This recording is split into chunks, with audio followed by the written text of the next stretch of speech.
While Soul is doing SU, This is let's skill start points. talking about Imbibitor's base kit. Yep.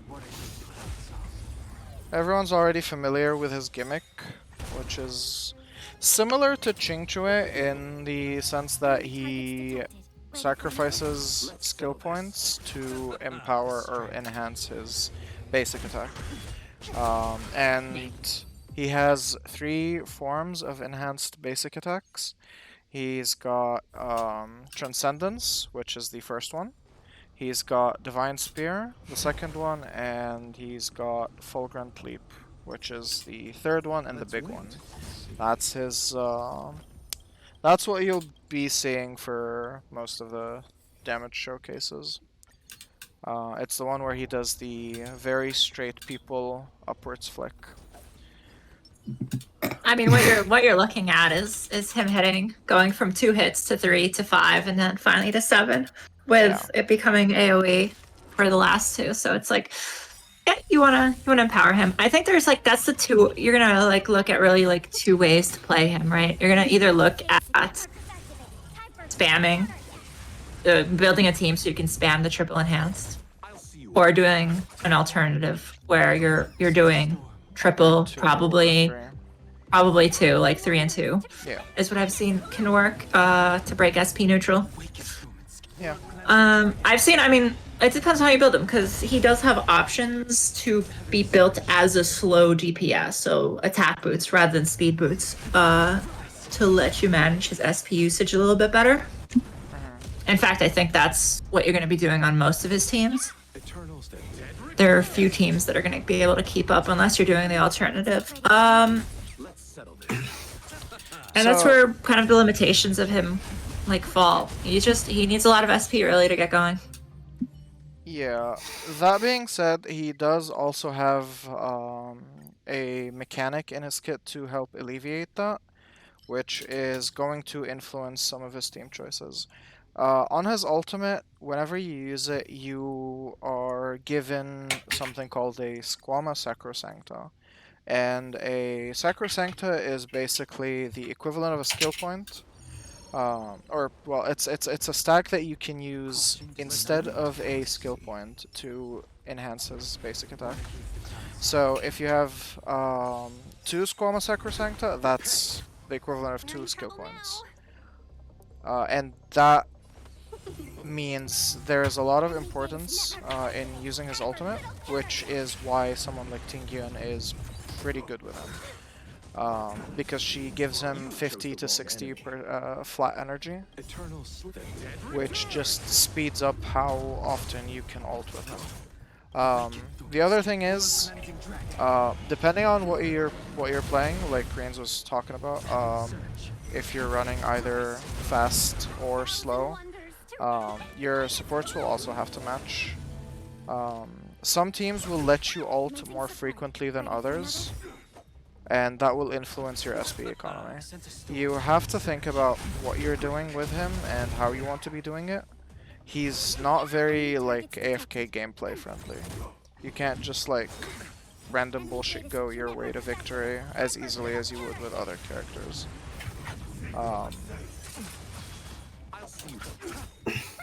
And then we were having fun with earlier, his technique in the overworld grants him a particular state in which he's able to just jump forward a bunch of times for a certain period of time. 20 seconds if I recall correctly. What else am I missing? Oh, right. He's somewhat unique in the sense that he's one of the few characters that can actively just repeatedly buff himself through his own kit. So we can take a look at it afterwards, but his talent and his skill both grant him buffs. If you guys are familiar with Qingque, whenever you use her skill, you gain a buff. I believe it was an attack percent buff? Was it an attack percent buff or a damage percent buff, Sushou? Damage percent for skill. Eris is damage, yeah. So it's a similar thing for Imbibitor. The thing you need to know though is that his isn't unconditional like Chingchua. Um, if Soul could just open the skills real quick. For Donhang? Yeah, Imbibitor. Like Yeah, like skill. this one here? That's talent. Oh, skill Let's this do area. Yeah, let's do skill first. Yeah. So if you take a look here, you get a stacking crit damage buff on his skill, right? These stacks will last until the end of his turn, so they will only affect the ability that you're using at the time to get this buff. So it's only going to affect the last couple of hits in an attack. Yeah, When because is it only his- starts from the 4th hit. Yeah. And then for his talent, it's a similar thing. Talent was on the top, yeah.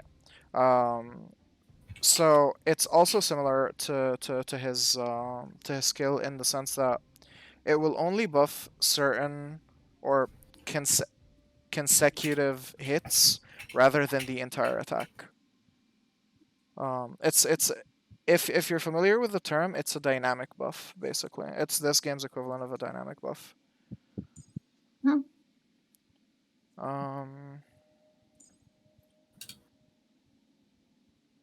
Is there anything else you guys want to add? I mean, in terms of that, no. One thing we can touch upon is just also just his breaking ability, right? He has a very unique ability to control how much break he actually does, right? Through his basic, so he can go 30, 60, 90, or 120. So you have a lot of control, whether you want to break with him or with someone else. This doesn't often come up because oftentimes you're forced to break, whether you want to or not. Yeah. With him, you can control it. You can control it very well. Let's wait. And that's a strength where imprisonment by itself is not a high damage break, but it's very useful for delay. But this also gives you the possibility because you are often running him right with Pella, for example, and you might want to freeze. You might be running him with a Quantum, with Silverwolf, right? Yeah. Let's settle this. Yeah, like Imbibitor is a lot more versatile and skill expressive than you would think at first glance. He requires you to actually think and pay attention to what you're doing, which can be a pro, it can be a con, depending on how you like to play the game.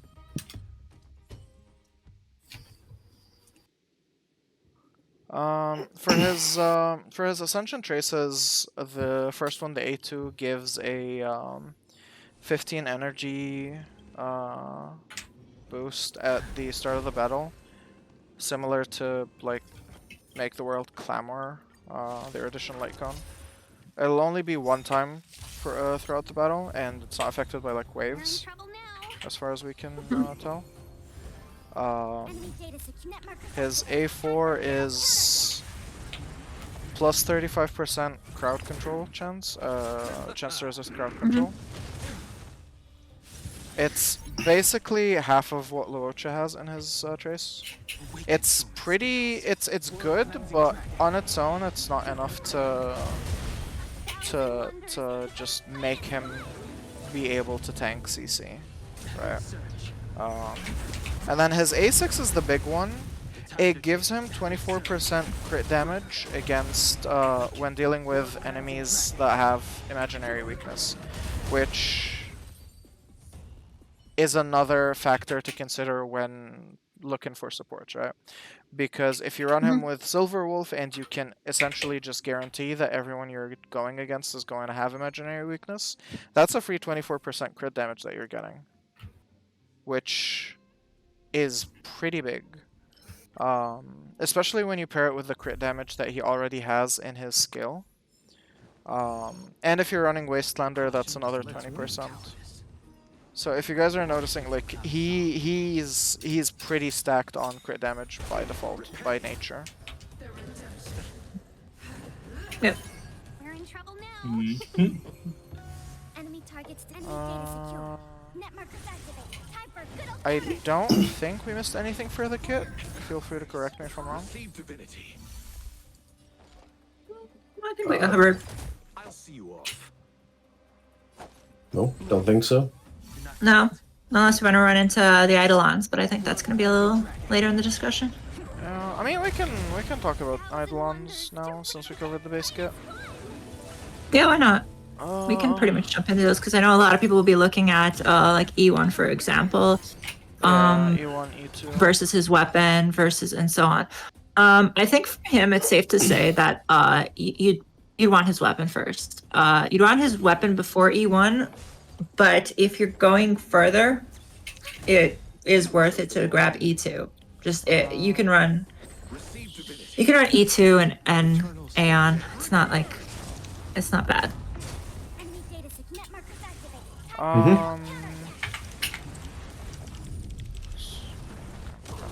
Okay, so we'll cover why his signature is a better idea to go for than E1.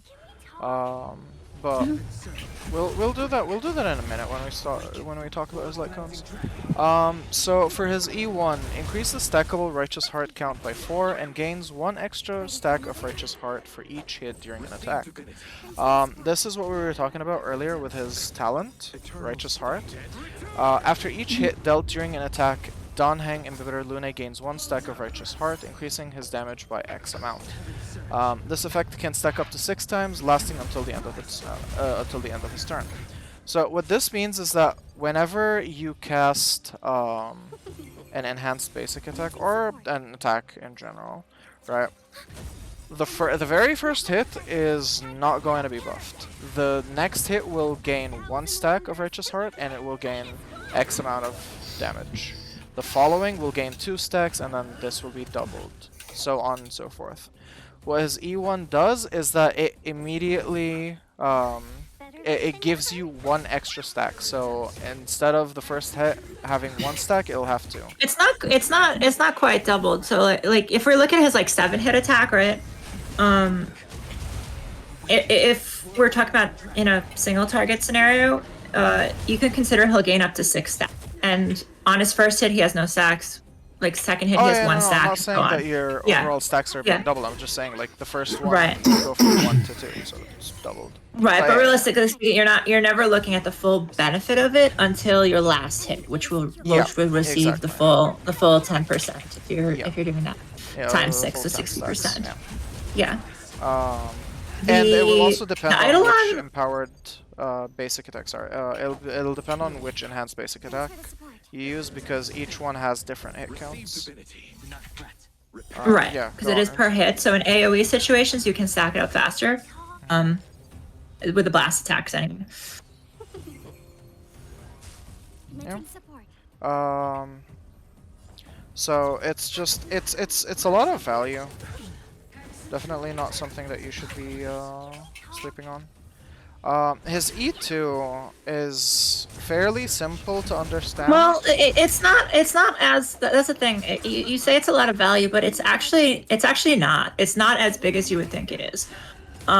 Because of the way the stacking mechanic works, and because it's actually more because of the way his Divine Spear and Leap work.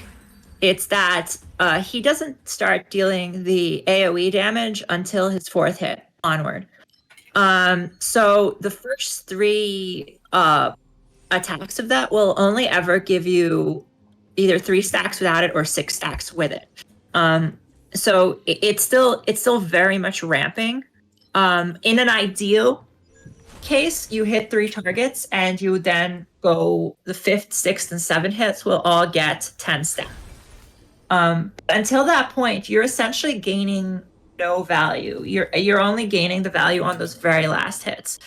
Like, I don't want people to see those numbers and be like, oh, he just gains an extra 40% damage. You're only gaining 40% damage on 3 of his hits of his ability. If you're using the 3 skill. So it's not as big. It's less than a 10% boost actually when you look at E1.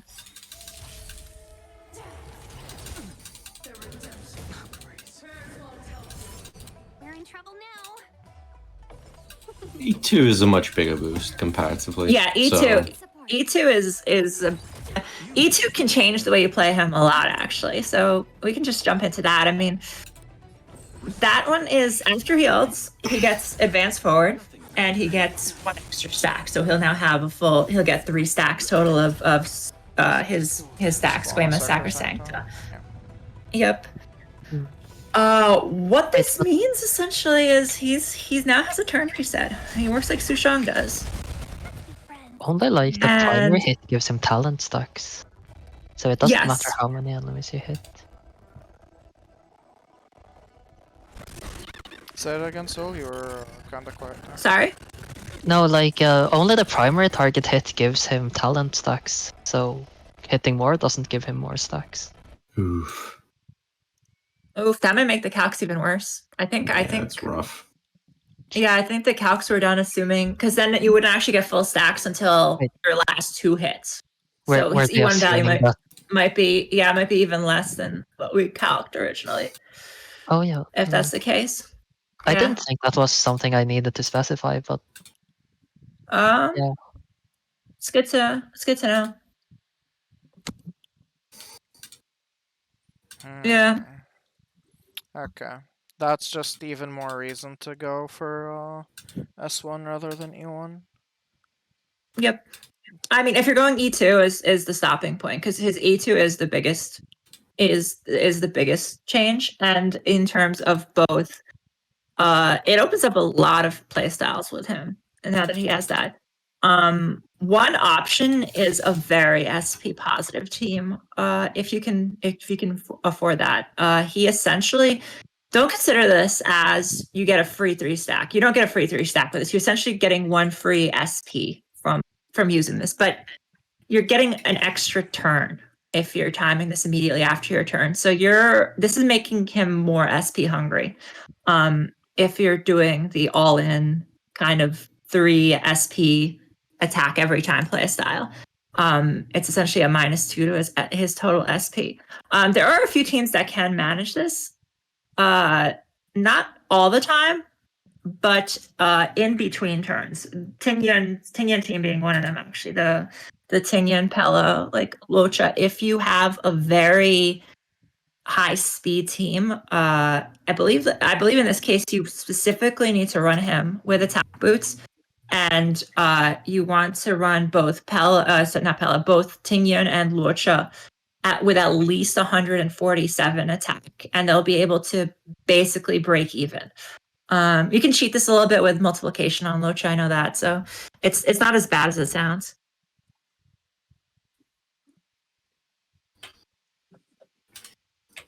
Why wouldn't you run Pela with high speed as well? Oh, you would. Okay, so you'd run all 3 of them with high speed. So basically Yeah. what you're saying is Danil will have low speed and they will have significantly more speed to essentially just lap him, basically, to generate enough SP for him. Yep. Um, That's more of a just E2 optimization. I mean, it does also just give you the option of doing alternating, like between 3 and 2 stacks. In which case, I think you do from the calcs we looked at earlier. I think that also lets you just 3 SP every time. No. It's when you run him fast that you just 2 SP, 3 SP, alternate. Right. So yeah, like it's also good outside of E2. But it is something to note that it is a high investment team, not a low investment team, because you need to have a lot of speed subs on your supports, which is fine because generally that's what you're looking for anyway. But you Yeah. might not have that because again, like you're running around 150 speed on your supports. That's still a lot depending on which support you're running. Like Tingyun can manage just fine because she has insanely high base speed. But other units might not be able to get to that point as easily. Speed boots alone, speed boots, 2-piece messenger, all of that is stuff that you'd have to take into consideration. Yeah, and I think the rest of his cons, noteworthy, honestly. Like, E3 is there's skill basic, so I think that's like a decent stopping point, it's depending on okay. his scaling. Yeah, it's okay. I mean, I think the real stopping point is E2 for just in terms of value. Beyond that is it's just if you want to max him out, but Yeah. you're getting most of his value at E2. E4 is interesting because it makes your I believe this is the crit damage buff. But I Yeah, believe that's correct. yeah, so it makes the crit damage buff last until the next turn rather than the current one. So a Yeah, little bit more damage. but I don't know if it's worth it because it is crit it's damage. really not. And then E6 is the big one. Again, I wouldn't. I mean, I wouldn't even. it'll No, see, the depend on thing is, the team. I've looked at calcs for E4. It does. We're It not looks talking about bad. E4. We're talking about E6. Oh, well, even that is not. You to take full advantage of it is so bad for your rotation. Like you don't want to use it the way they ask you to. Like, Are you saying that there aren't any teams that like this? I'm not saying Eidolons? there aren't. There could be. I just Okay, because I'm saying like it'll depend on the team, right? It's more that the relative boost that you get from E6 is kind of paltry by comparison. Really? it's not that high. Yeah, E2 is, I would say, far and away the most impactful one that you get because it means that every time you ult, you both get to act immediately again and you get a free ×3 enhanced basic. So, like, we know how strong 100% turn advance is just based on how often Bronya appears in any and all damage dealer discussions. Having one for himself is equally potent.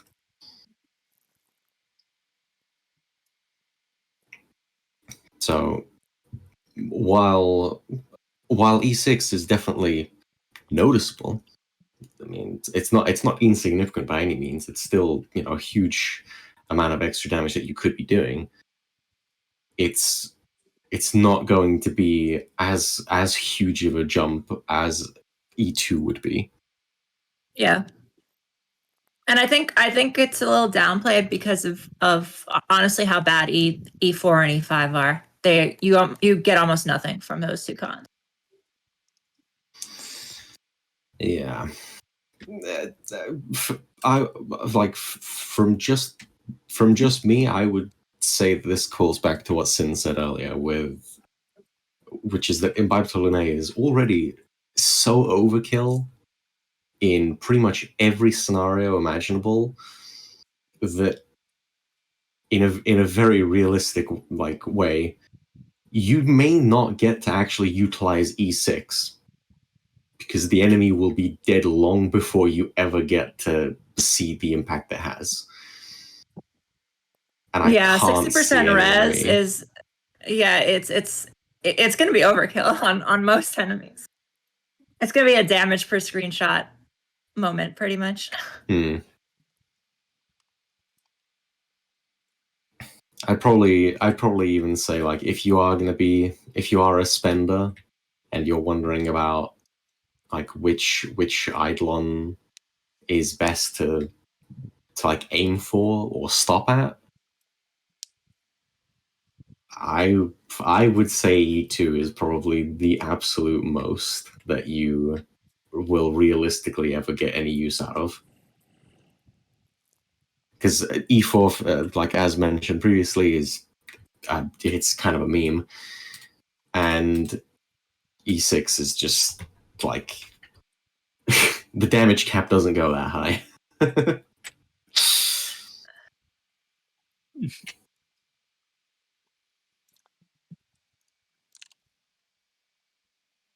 Oh, I think we can move into his light cone options now. Yeah, I mean, people have been asking what's his F to P option, right? Fall of Aeon is practically the best thing you can get besides his signature. That's your that's fine. baseline. Yep. Like if you're free to play, just use Fall of an Aeon. It gives you damage, lots of damage, more damage. Yep. Like there's no reason to not use it. And like, what are you gonna do with it? Give it to Blade? He's not gonna use it. Please don't give Fall of an Aeon to Blade. Yeah, Please don't. it's not Please a good don't. idea.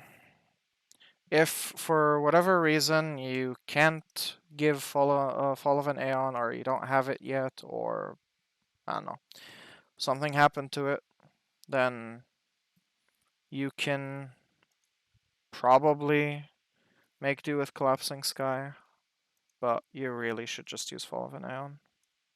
S1, S5, just use Fall of an Aeon. Okay.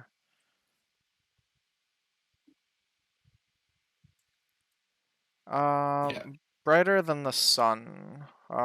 We talk about this, and we can talk about this and then segue into teams.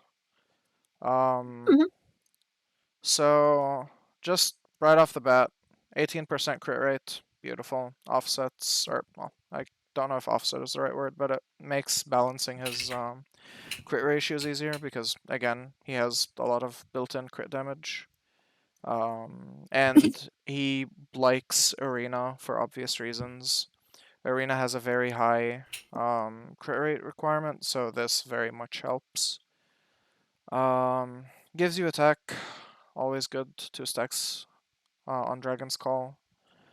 And this is the important part, right? The 6 to 12% energy at S1. This is relevant if you're aiming for 2-turn ults.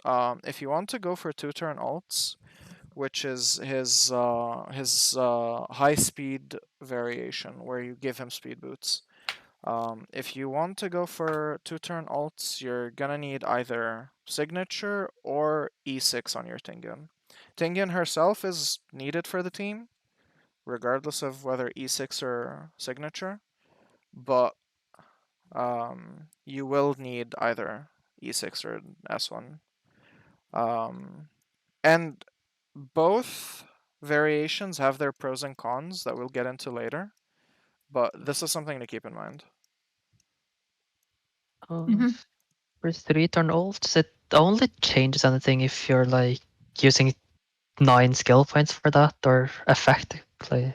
Well, we'll 3 max we'll enhanced ones. get into 3-turn ults and No, like someone is teams. asking, so it's not that reasonable to do most of the time. Yeah. I'm doing some E2 testing right now, so. The other option, and this is kind of like, it's awkward. The 3-turn ults is where it comes relevant, but you need S2. You can't do S1 with it, because you mean E2? Unfortunately, no. S2 weapon. Oh, okay. Yeah. without Tingyun. Mhm. Before people ask about the other 5-star light cones, Unreachable Side is basically just a crit and 5-star stat stick.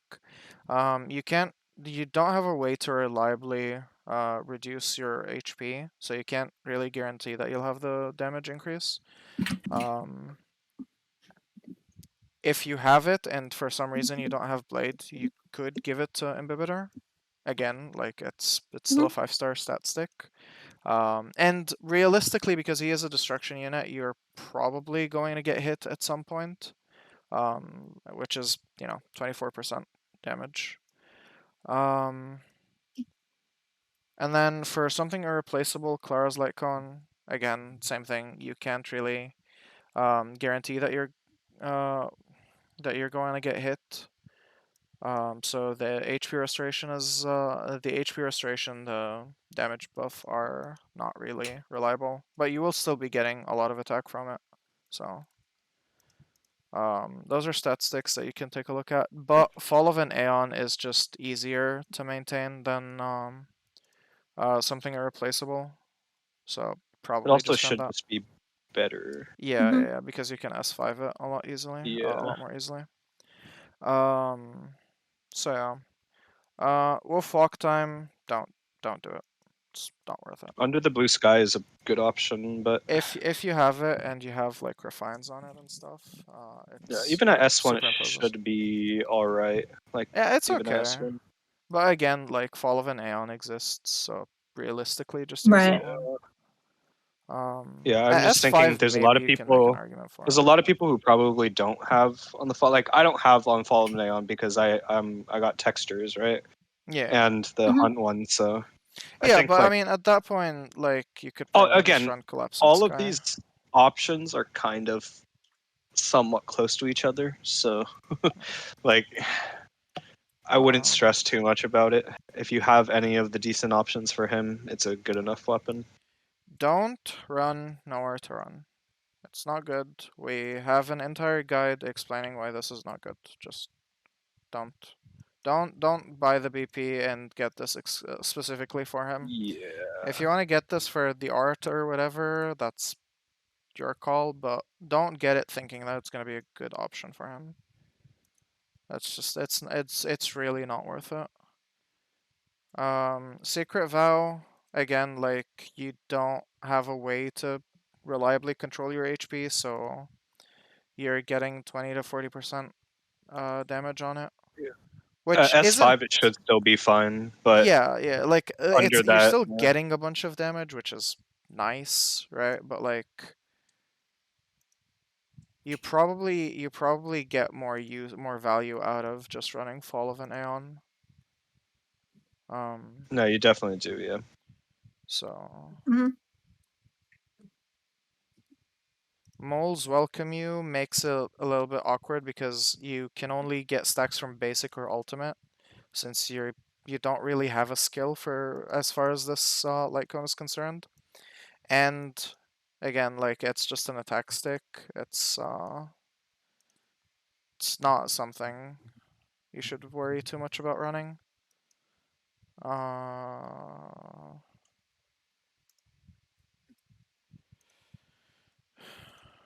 I don't think. Yeah, I don't really think there's anything else here. Feel free to weigh in before we swap into the next one. No. Destruction No, Lycon I is mean, pretty bad. yeah, Yeah, there they're isn't all much of pretty- a. There isn't It's just honestly much awkward. of a much to talk about in terms of Yeah, the they're all icons pretty there. close to each other, honestly. It's not super Their problem is like that a lot of them are like HP control conditional, which is hard to manage if you're yeah. not like Blade or Arlen. hmm Yeah, there's not much selection. Yeah. Real quick, we answered some questions about this earlier, but let's like actually dive into it. For relic sets, or well, let's do Planars first because this one's like super simple. Arena, Rutilant Arena, just Arena, nothing else, just Arena. If you're early game and you're farming like Space Ceiling and Fleet because you can't do World 7, then Space Ceiling is fine. But your end goal is going to be Arena. That's just all of your damage for the most part is coming from your basics. Yeah, Space Ceiling is not bad. It's the gap's not as that big. Yeah, but the problem with Space Ceiling is meeting the 120 speed for the second part of it, which can be an issue Yeah. depending on the team. Yeah, because you either It want can to be run with him because slow or you're fast, not so- running him with speed boots. Yeah. Yeah. Yeah. Well, I mean, like, you can run him with speed boots, Yeah, but that'd yeah, be in a specific situation, and that'd be Exactly. the only time where you would have Space Sailing active, right? Like that's the Yeah. only. Yeah, we'll go on to trace stats after we talk about relics. Relics. Okay, so the obvious one, Wastelander of Banditry. We've covered this before. To make proper use out of it, you're going to need to run a dedicated debuffer with him. And the problem with that, like, he doesn't have his own debuffs outside of Impair or Imprison, sorry. Realistically, you're not gonna have particularly good uptime on that. Like, you'll have uptime on Imprison, it's just not going to be enough to justify the 4-piece. It's like only when you break, which Exactly, yeah. Mm-hmm. So the other options are like the other Nihility units, mainly Pela, Silverwolf, and Welt. So who wants to talk about Welt? Sure. I mean, at first glance, you might be thinking easy matchup, but the main problem you run into him is that you're pairing two very SP hungry units. If you're not using Welt's skill, you're really just not using 75% of Welt's kit. You're not gonna be using his ult on a 3-turn cooldown if you're not skilling every turn.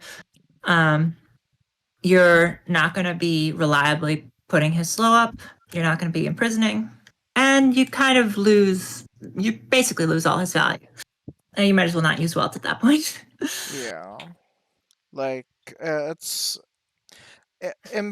you can probably get away with running Welt as like a secondary DPS option in a bunch of other teams, but with Imbibitor, he's a little too selfish to comfortably run a secondary DPS, much less one that's this hungry. So like it's basically the same issue of running any other sub DPS with him or damage dealer. Don't think there's too much to say about that.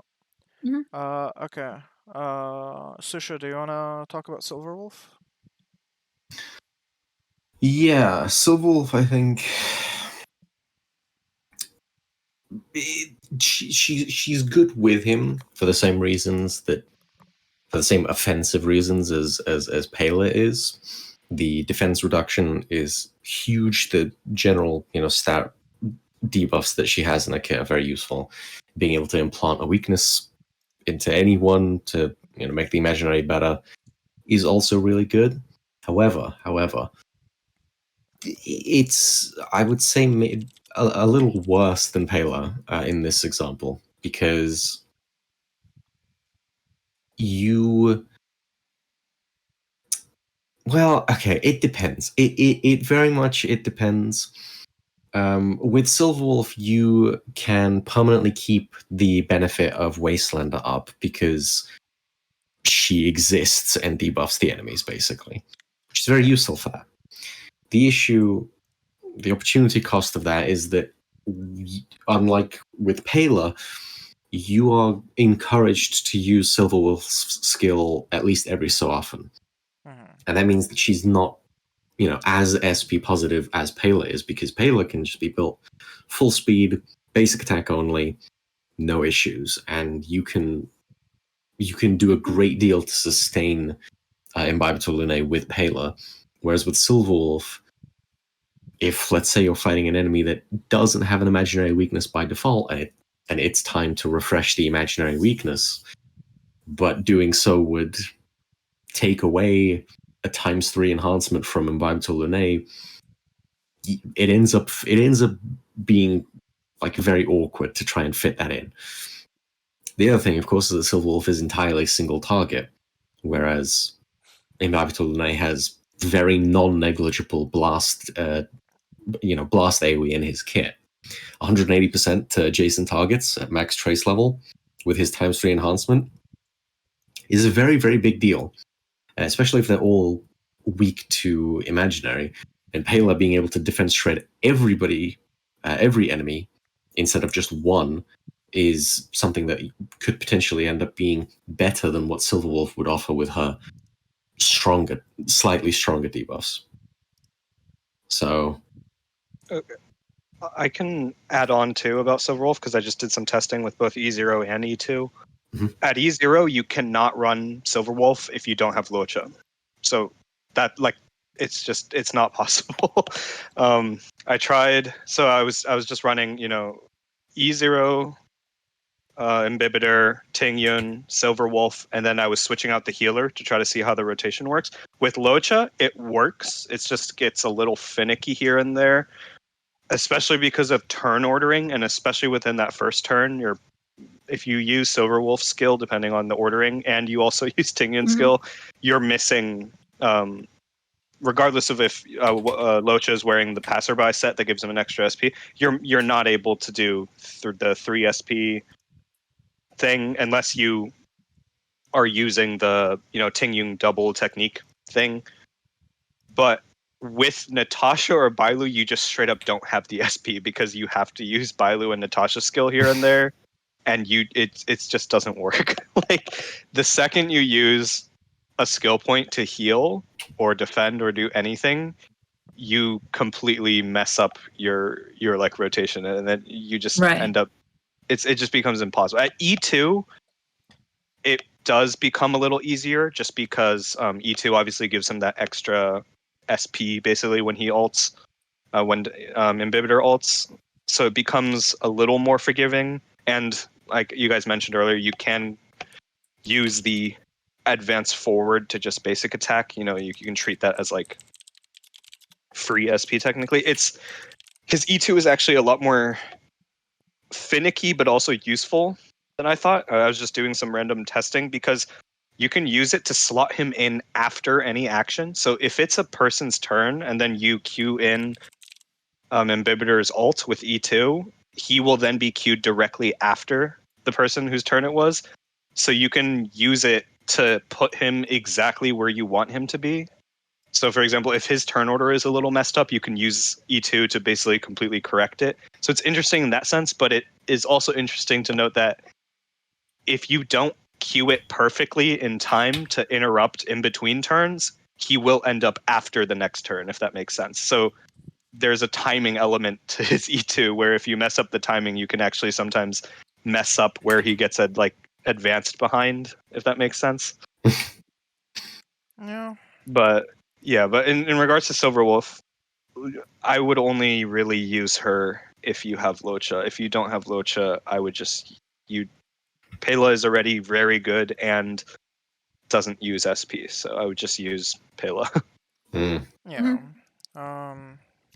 We can explore that a little bit more when we get to the supports and teams section. But yeah, like that's the condition that you need to meet when running Wastelander. And you also need to keep in mind that you will only be getting the crit damage portion when you're breaking with Imbibitor, because it's only against imprisoned enemies. So you need to keep that in mind. Like, you're not just getting the crit rate and crit damage all in one go. You're getting the crit rate practically all the time. But the crit damage is going to be something that is a lot less frequent. Much like his skill. Almost like it's been calculated. Hiyo mathematicians. Alternatively, like I think Sushou was saying earlier, you can run 2-piece Imaginary and 2-piece Musketeer for unconditional buffs or stat gains. You'll be getting the 10%. imaginary damage and the 12% attack. Or you could run either one with a 2-piece messenger if you're trying to meet the speed requirements. That is also another option. Now You could honestly just do 4-piece musketeer as well. Like the basic attack Yeah. damage That's true, does yeah. end up being pretty good. yeah, And you probably have a fair few of those pieces lying around if you've been doing weekly bosses. So it's an easy option. Yeah, that's true. It's a lot less conditional. You're just getting stats, but again, you do need to keep in mind that it will give you speed, and that can make or break your teams depending on what you're playing and what you're doing. We can get into that a little bit later. Now, everyone's favorite, the one that you should probably be farming, just period. Genius of Brilliant Stars. We covered this the last time we did the podcast when we were talking about DOTs and Kafka and their interaction with Genius. So do you wanna talk about Genius and Imbibitor the Cool, Daniel? You mean like Running the This- 4-piece on him. running the 4-piece? Well, it's primarily good if you have more sources of defense threat like Payoff because of the defense formula getting a larger increase the more you add, kind of. Mhm. Unlike like other bonuses. And since his kit already gives him a large amount of damage percent too, it's even in the worst case not that much behind the other options. Yeah. Something to note about though, like before, if it gets the most value obviously against a quantum weak enemy, which means technically better synergy with Silver Wolf. But again, I personally I really wouldn't run Silver Wolf unless you also have Luocha. Yeah. Just Yeah, because of the without XP. Quantum Week, it is about equal to 4-piece Musketeer. So like it's not even bad in that sense. And the other benefit to it is that it's such a generalist set right now that, like, realistically, you could probably just farm Genius for your damage dealers and Guard for your supports and tanks, and you will be set. Like, you can actually just live in that cavern. Mhm. And before you ask, well, isn't Guard bad? I read on Reddit that it's bad. No, Guard is 2-piece Guard is the best defensive option for your supports. And realistically, ideally you're running 2-piece Guard and 2-piece Messenger for the speed. Like, people underestimate how much value direct damage reduction is worth. It's about equivalent in effective HP to running a 2-piece HP set on a support, but it's technically better because you make healing and like shielding more effective on that character. Because if you're just increasing their HP, healing, it's going to take more healing to cap them out. Versus if they just have direct resist, that healing or any shielding just has more value. Yeah. Like,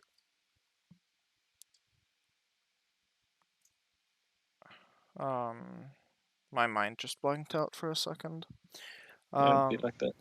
Like the difference is, like Sin is saying, is if you're running a certain amount of HP, right? Like if you're running the Mhm. 2-piece Longevous Disciple and you get hit, you're still getting hit for the full amount, right?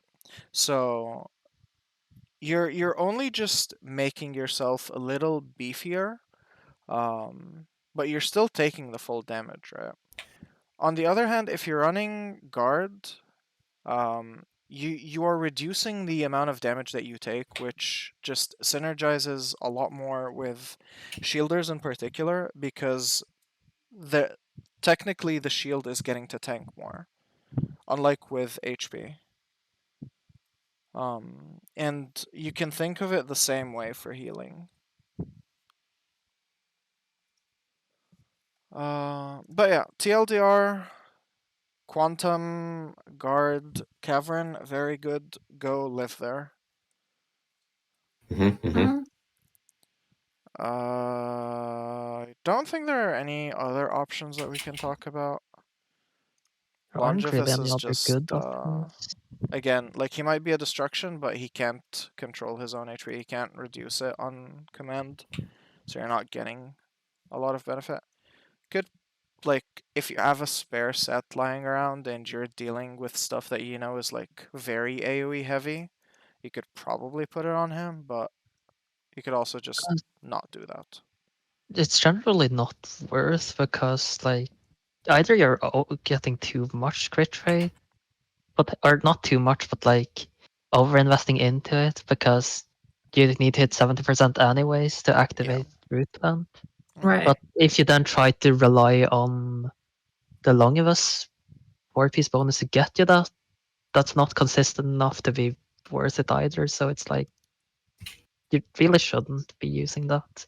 Yeah, it's a consistency problem. And, despite destruction units supposedly being more likely to get hit, my blade can personally vouch for the fact that he is healthier than he has ever been, because Pela has been tanking all of the damage for mysterious reasons. But yeah, I mean, I don't think there's anything else to talk about. We covered Planars and Relics. I think we can just start talking about supports and what teams you want to run for him.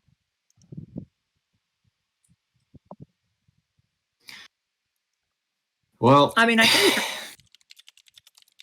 this is probably the part where we start to talk about different play styles that you can do as well. Yeah. Yeah. So So yeah. Go ahead, Sushou. no, you first. Okay. I was just gonna say, like we've been emphasizing the entire time, Imbibitor Lunae likes having SP to use to enhance his basic attacks, which means you will generally want to run units that are at least to an extent SP positive. Which means certain units like Asta, like Bronya, become a lot more conditional. Yukong is another example. Like you can run them, but it's a lot more specific, and you need to be thinking about. You need to be planning ahead, basically. You can't just skill every turn like you would with some of the other characters. But yeah, that's pretty much just me introducing the section. Feel free to go ahead, Sushou. Alright, so there are something that's been evident throughout this whole like discussion about Lunae is that he is quite flexible in his SP expenditure. Yes, you want to, everybody wants to have the ×3 enhancement active at all times to get as much damage as possible, but sometimes it's not feasible, and more to the point, sometimes it's worse than an alternative option. So if you are going for an all-in play style where you're looking to use this skill 3 times every single one of his turns, that significantly limits your teammate options. As mentioned, you need to be very, very SP positive with your other teammates in order for that to actually be feasible. So units like Tingyun, Pela, Lorcha, I think those are the really, really big 3. If you want to be able to sustain an all-in play style on Imbibitor Lunae, then those 3 are going to be really, really good at doing that. Tingyun, because she only needs to consume 1 SP every like 3 turns or so. which makes her mostly positive, and her energy from her ultimate can also help reduce the SP strain on Imbibitor Lunae through his ultimate. Yeah. Pela doesn't need skill points, as has been discussed. She just doesn't have a need for them unless you specifically need to be dispelling someone. Then, I mean, yeah, of course, you have the option to do that. But otherwise, she can just be built for full speed, just basic attacking, lots of SP. Luocha, similarly, doesn't need SP to do what he does. He can keep you alive without ever manually needing to spend SP. He will, he'll do his emergency heal from his skill if an ally falls below 50%, or you need to, use his ultimate as well. As soon as Abyss Flower is on the field, you're going to be fine. And so, with all of that excess SP, Danheng easily gets to use his ×3 enhancement every single turn. Even if you put him on speed boots, probably. That's probably where it ends, though, because as soon as you try subbing out those 3 characters for other potential support options, you'll start to realize that it's not sustainable. Mm-hmm. So having, trying to put in, Silver Wolf instead of Pela, for example, that suddenly becomes significantly more difficult to maintain. If you don't have Luocha and you want to try to use a different defensive unit, if you don't have Luocha or Japad, I think Japad can also do really, really well because he similarly doesn't need to use skill points to meet his defensive requirements. He's a lot slower than Luocha because his base speed is 92, so he won't be acting as much, but he'll still be providing his defensive benefit at quote-unquote no cost. If you want to sub that out instead for something like March, for someone like Natasha, Bailu, again, you're not going to have the SP to sustain Imbibitor Lunae all in anymore because they need to use SP at least every so often in order to maintain, in order to actually do their jobs, which is somewhat problematic for this kind of playstyle. So you're very, very limited if you want to try to maintain the all-in playstyle. But as we alluded to earlier, there are, I would say a couple, two other playstyles that could be better for you, especially if you don't have these aforementioned characters. So the one that Reens alluded to, which is 3232, and then another one which is 3030. So a ×2 enhancement in a single target scenario is it's actually not that bad. In purely single target scenario, each additional skill point that you use beyond the first has the same value. So you still increase your skill's damage by the same amount going from ×1 to ×2 as you would going from ×2 to ×3. In AoE, it becomes more noticeable because the blast damage scales a lot more than that. But it'll help you manage your SP a bit more. It'll help you fit in teammates that you sort of have to sub in for characters that you don't own. And so you can kind of choose in the moment, I can't use ×3 here because, insert whatever reason here. I need to dispel an enemy, or I need to, heal an ally. So I'm just going to do a ×2 enhancement instead. That can be fine.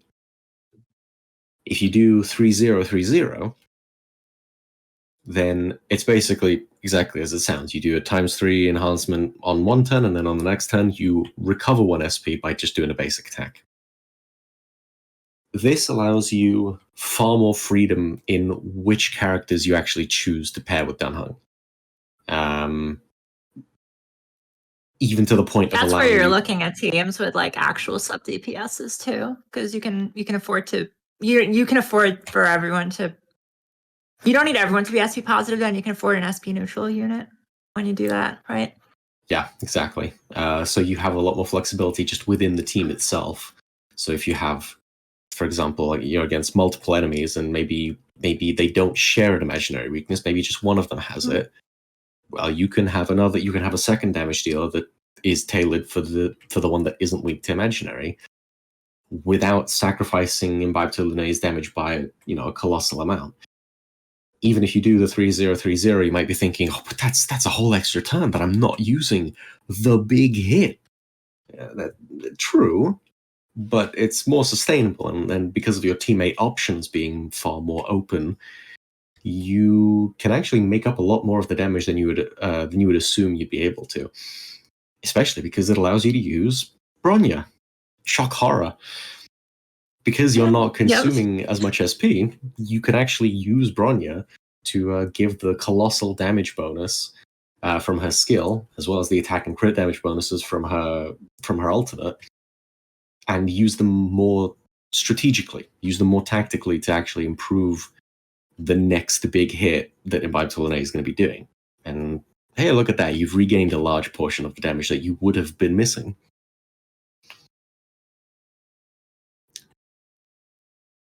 So there's plenty of ways for you to adapt. I would still say, Tingyun, Launcher, Pela, those three are like the perfect setup for him. Once you're more comfortable with how he works, how his skill works, and once you can kind of see forward a little bit and see when you might need those extra skill points, there's very little stopping you from adjusting on the fly and just being like, no, I can't, I can't really afford to use an enhancement this turn. That's fine. I'll just basic attack now and save it for the next turn. It works. It works really well. He's very flexible. Like if you can look ahead a couple turns, same thing with his breaking, with his skill point usage. It's adaptable. I'd say as well, if you you're encouraged to go all the way with his skill if you do use it, especially in multi-target situations, because the damage increase then per skill enhancement is higher and higher each time. So I'd say, unless in single target scenarios, 3-2, 3-2 works really, really well because each skill point is worth the same to you, pretty much. In multi-target situations, you might want to do 3-0, 3-0 because if you're having to do, for example, maybe you don't account for something, maybe things go wrong, and you end up doing like 2-0 or something, then in those multi-target situations, that's a lot of damage that you've ended up losing. When if you had just done a basic attack there, you would have had an extra skill point for your next turn to do a ×3 enhancement. Under more buffs, probably, as well. Yeah. So that's kind of like the preamble for playstyle stuff, because that will change who you take with you. If you have Tingyun Pela Lorcha, you can pretty much just adapt to any kind of situation that you want, play in any kind of way that you want. If you want to use, maybe you don't have Lorcha, if you want to use like Natasha instead, because you don't have a different healer, then you'll have to account for the potential SP that she might need. So don't feel bad about needing to basic attack, because you're preparing for the next big hit.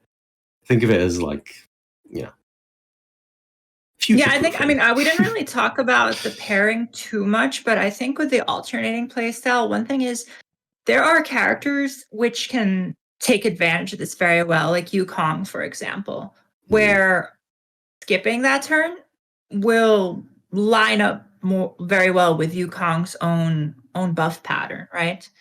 The way she buffs through her burst, which won't be through her ultimate, which won't be available every turn. So you wind up losing less than you would think, because you're always buffing his big hit if you can line it up like that. It's kind of like sustained versus burst. It's more bursty with an alternating playstyle, and that's how you end up making up a lot of the. Not all. You'll never make up all of it, but it's how you end up making up a large portion of the damage that you would be missing by not doing a ×3 on every single turn.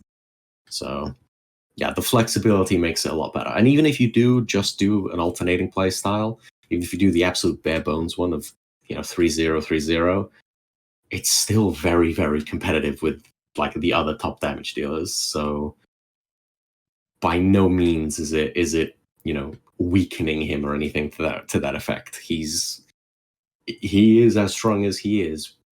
Like unless you just basic attack forever and literally never use his skill, yeah, he's still going to be strong, like pretty much no matter what you do. Mm-hmm. Since Yukong was mentioned, that is actually a really good pairing.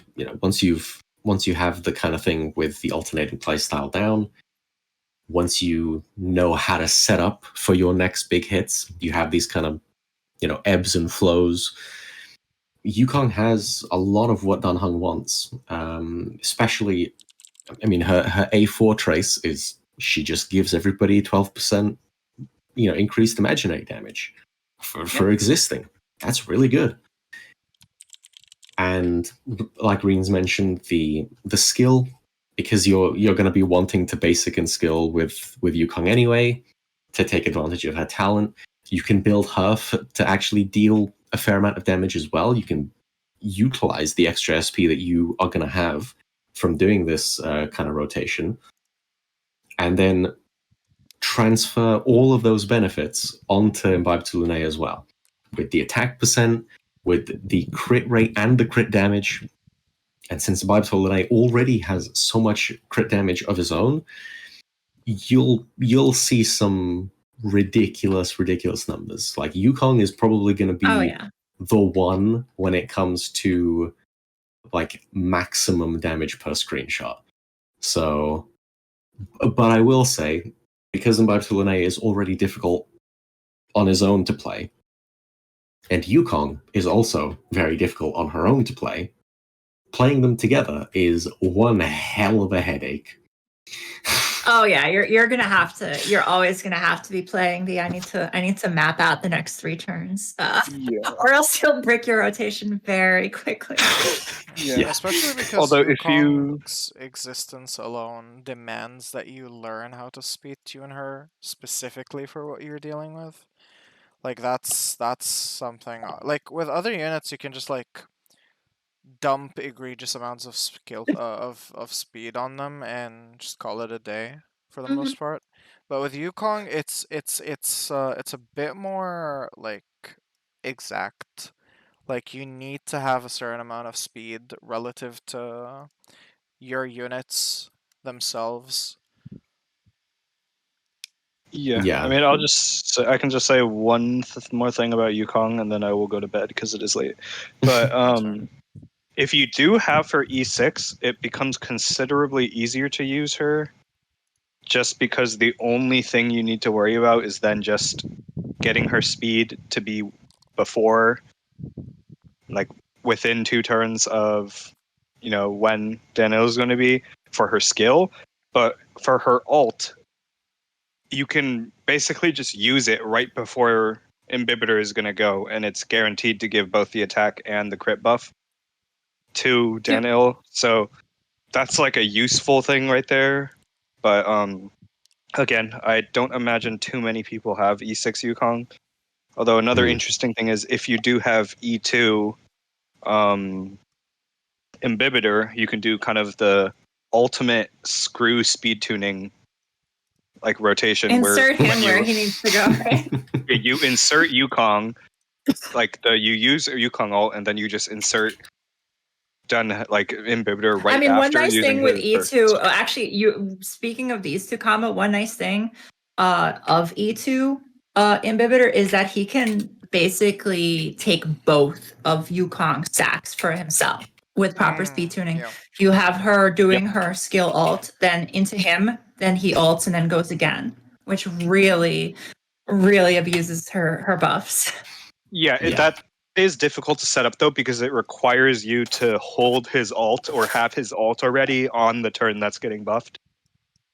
Because in order to get the double dip, you'd have to Yukong skill ult, Danil 3 basic into ult into 3 basic. So it's a little difficult to set up, even more so than usual, but it's if you put the effort in, I guess it is there.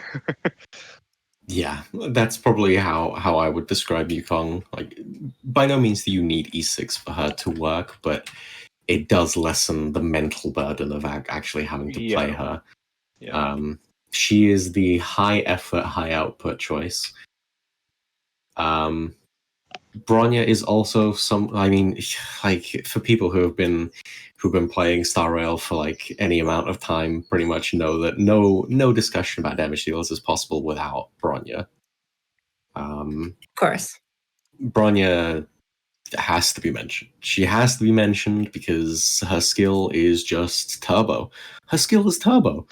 Being able to just give a turn, 100% turn advance, and a damage percent boost is like ridiculous for pretty much anyone. And Imbibitor Lunae is no exception to that rule. It's just harder. It's harder to do. Oh no, I'm not the only one that heard the birds. Chat, Yeah. heard the There are birds no too. birds in Bossing Say, okay? Say hi to the birds, chat. So with Bronya, it's kind of a similar sort of issue as Yukong, where it's very hard to play. And unlike Yukong, Bronya does not necessarily always have the desire to be using a basic attack. Yukong has her talent to take advantage of, which gives her the extra toughness damage, the extra damage. It's just useful in general. Bronya's is just the turn, is just like her own action advance forward, and you're gonna need to be using it. Like if you're planning on using Bronya with Imbibitor Lunae, you are going to need to basic attack. It's just unavoidable because you simply don't ever have the skill points. The game does not give you enough skill points to do what other like damage dealers would want to do. The equivalent of skill the problem is you actually just need to be able to hold more than 5 skill points, like to set these setups. You actually that's the main problem. It's you need to hold 6. You just can't. Actually, 7. You need to hold 7. Yeah. Yeah.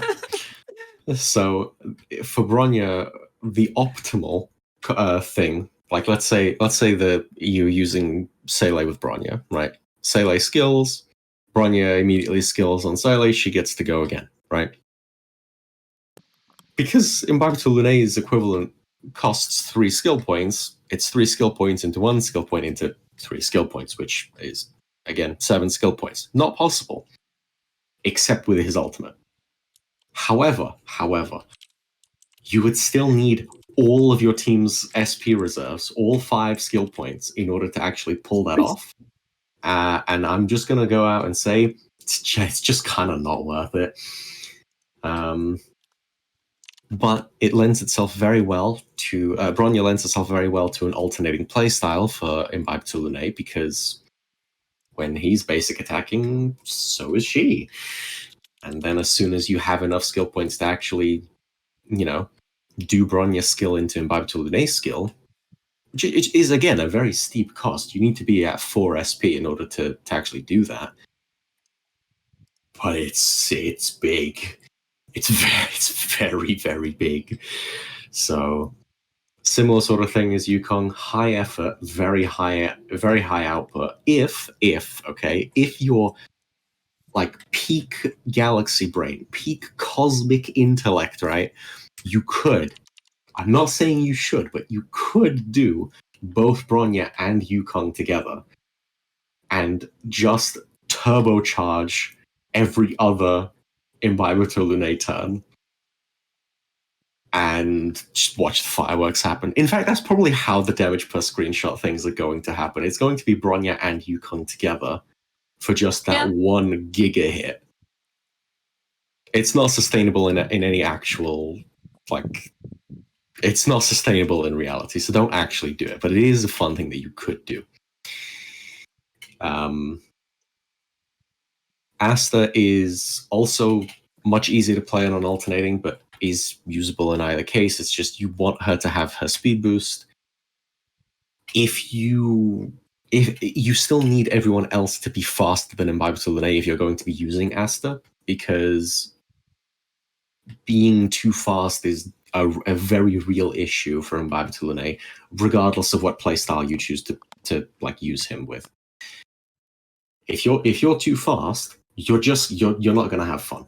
Like you don't have a fallback mechanism like Qingque, where it's like, oh yeah, I just draw tiles quicker. No. You're boned if you're too quick. So Asta would still need to be faster than Imbibitor Lunae as well as your other two teammates. Mm-hmm. But she is still pretty good because of Imbibitor Lunae's ridiculous multipliers. Because having 500% potentially every turn or even every other turn, any amount of like extra attack percent coming his way is going to have a noticeable impact. So Asta can still definitely be used there. Mm-hmm. And well, that's all the Harmony characters for now. Yeah. For other Nihility, I guess that's kind of like it.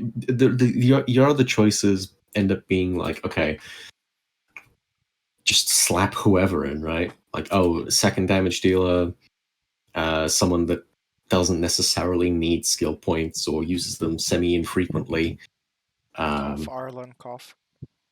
Arlen is a very good example of that. Arlen is someone that could be used alongside Imbibitor Lunae. Again, this is very strictly like alternating only. You can't do a lot of Imbibitor Lunae enhancements with any of these upcoming teammates, but Arlen is pretty good for that. He never consumes SP, especially if you're running Imbibitor Lunae with Japard. It's just a perfect pairing anyway, because Arlen wants shields anyway, so makes a lot of sense. You could have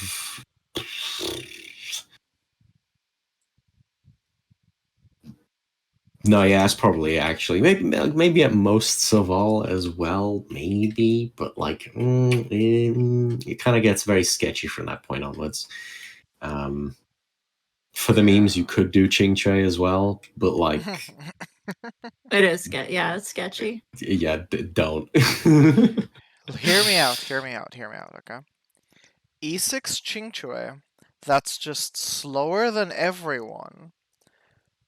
To the point where by the time you get to her, she already has enhanced basic attack. And because you have E6, she's technically SP positive. Yeah, Stonks? No. Stonks? Okay. Come on. So, in a genuine sense, if you have E6 Qingque, I actually think it's not a terrible pairing. Because she can deal damage from her free enhanced state and also recover skill points while she does it. 2 at a time, in fact. 2 per turn? That's like pretty good. However, because there's always a however, just play Qingque Hypercarry if you have her E6. Why squander this character's potential? She's already like one of the best 4-stars in the game anyway.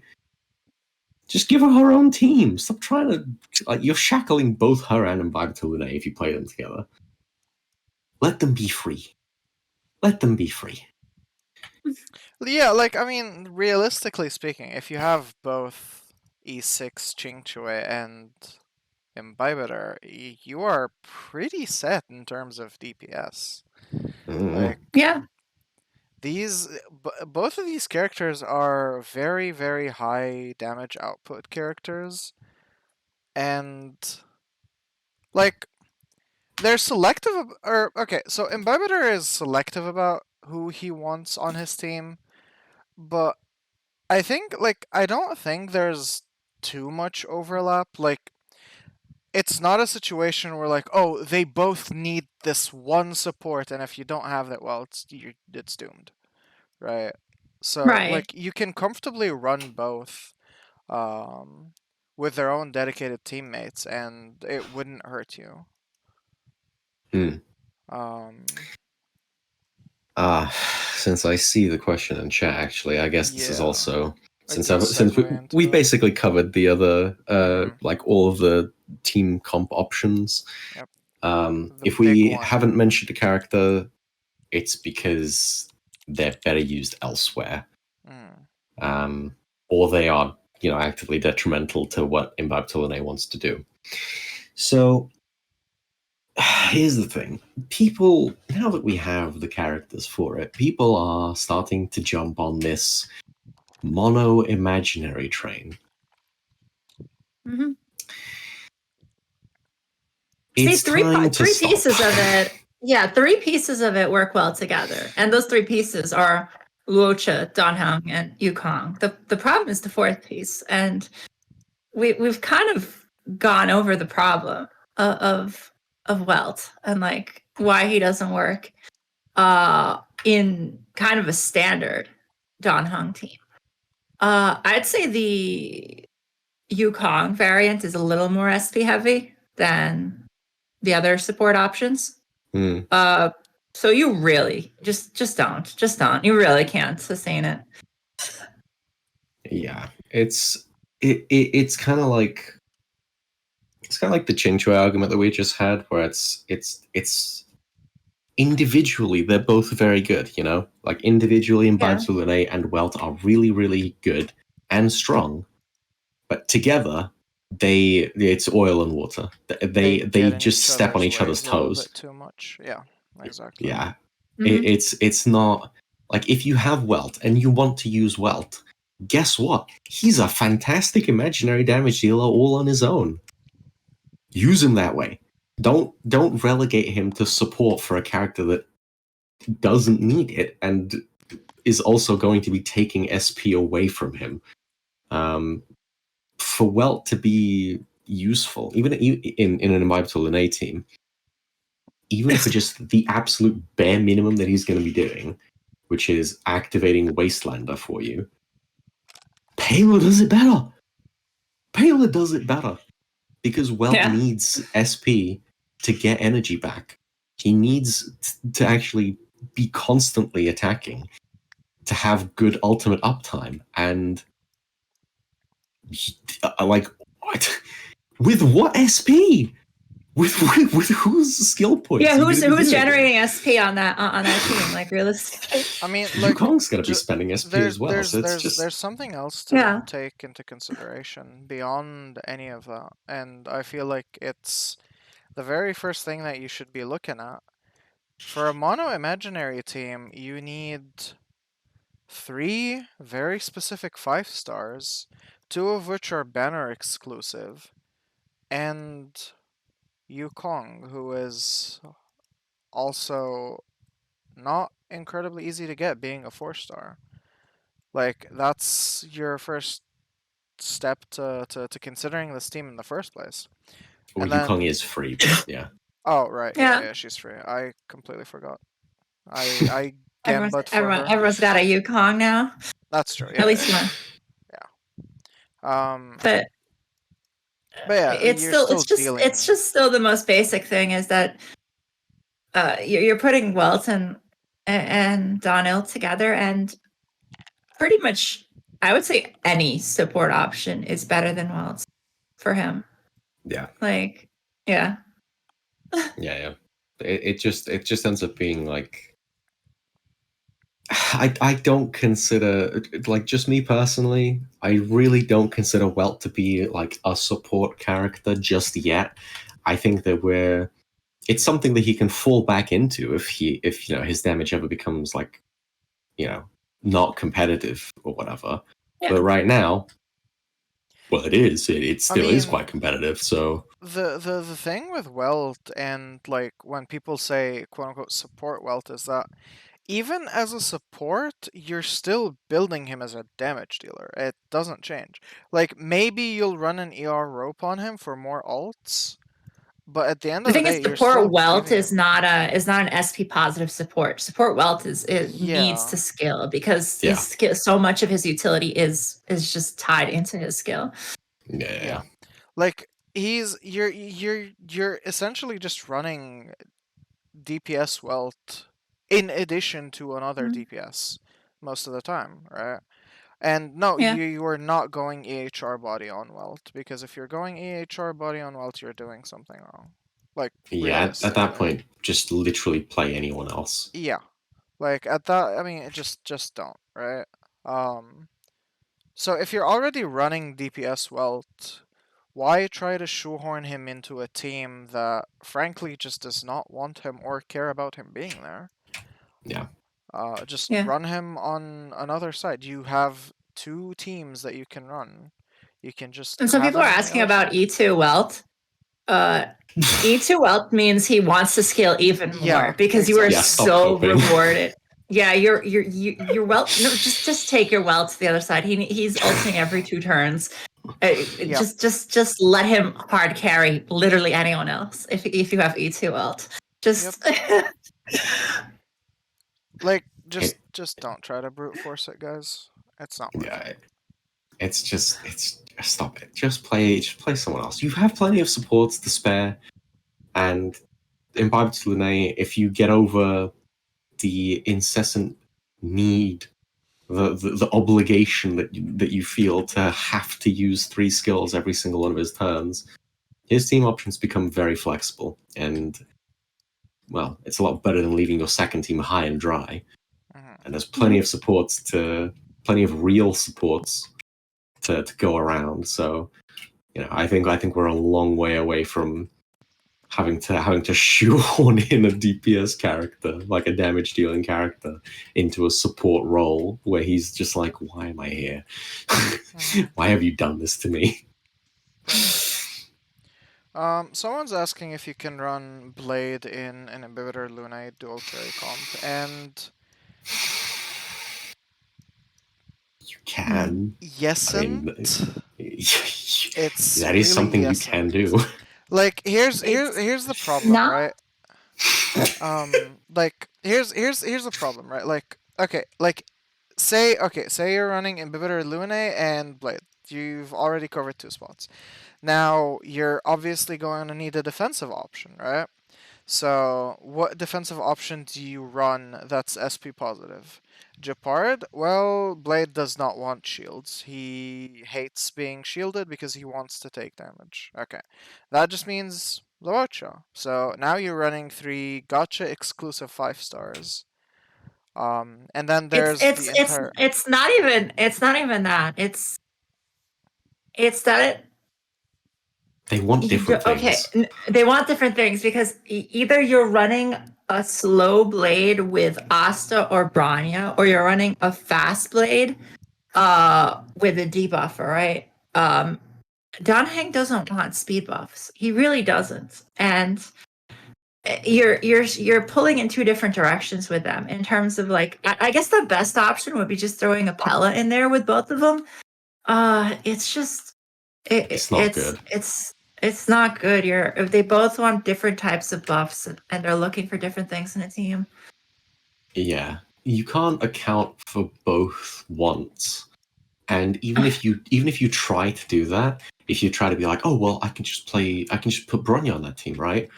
Okay, you're running into the exact same issue as before. On whose SP is she going to function? Yeah. And who are you targeting? The thing is, a Blade Bronya? Bronya team isn't an SP neutral team. That's essentially Blade Guys, consuming 1 SP per turn. Just run 7 billion speed on Bronya so that she can always generate 5 SP whenever it's time.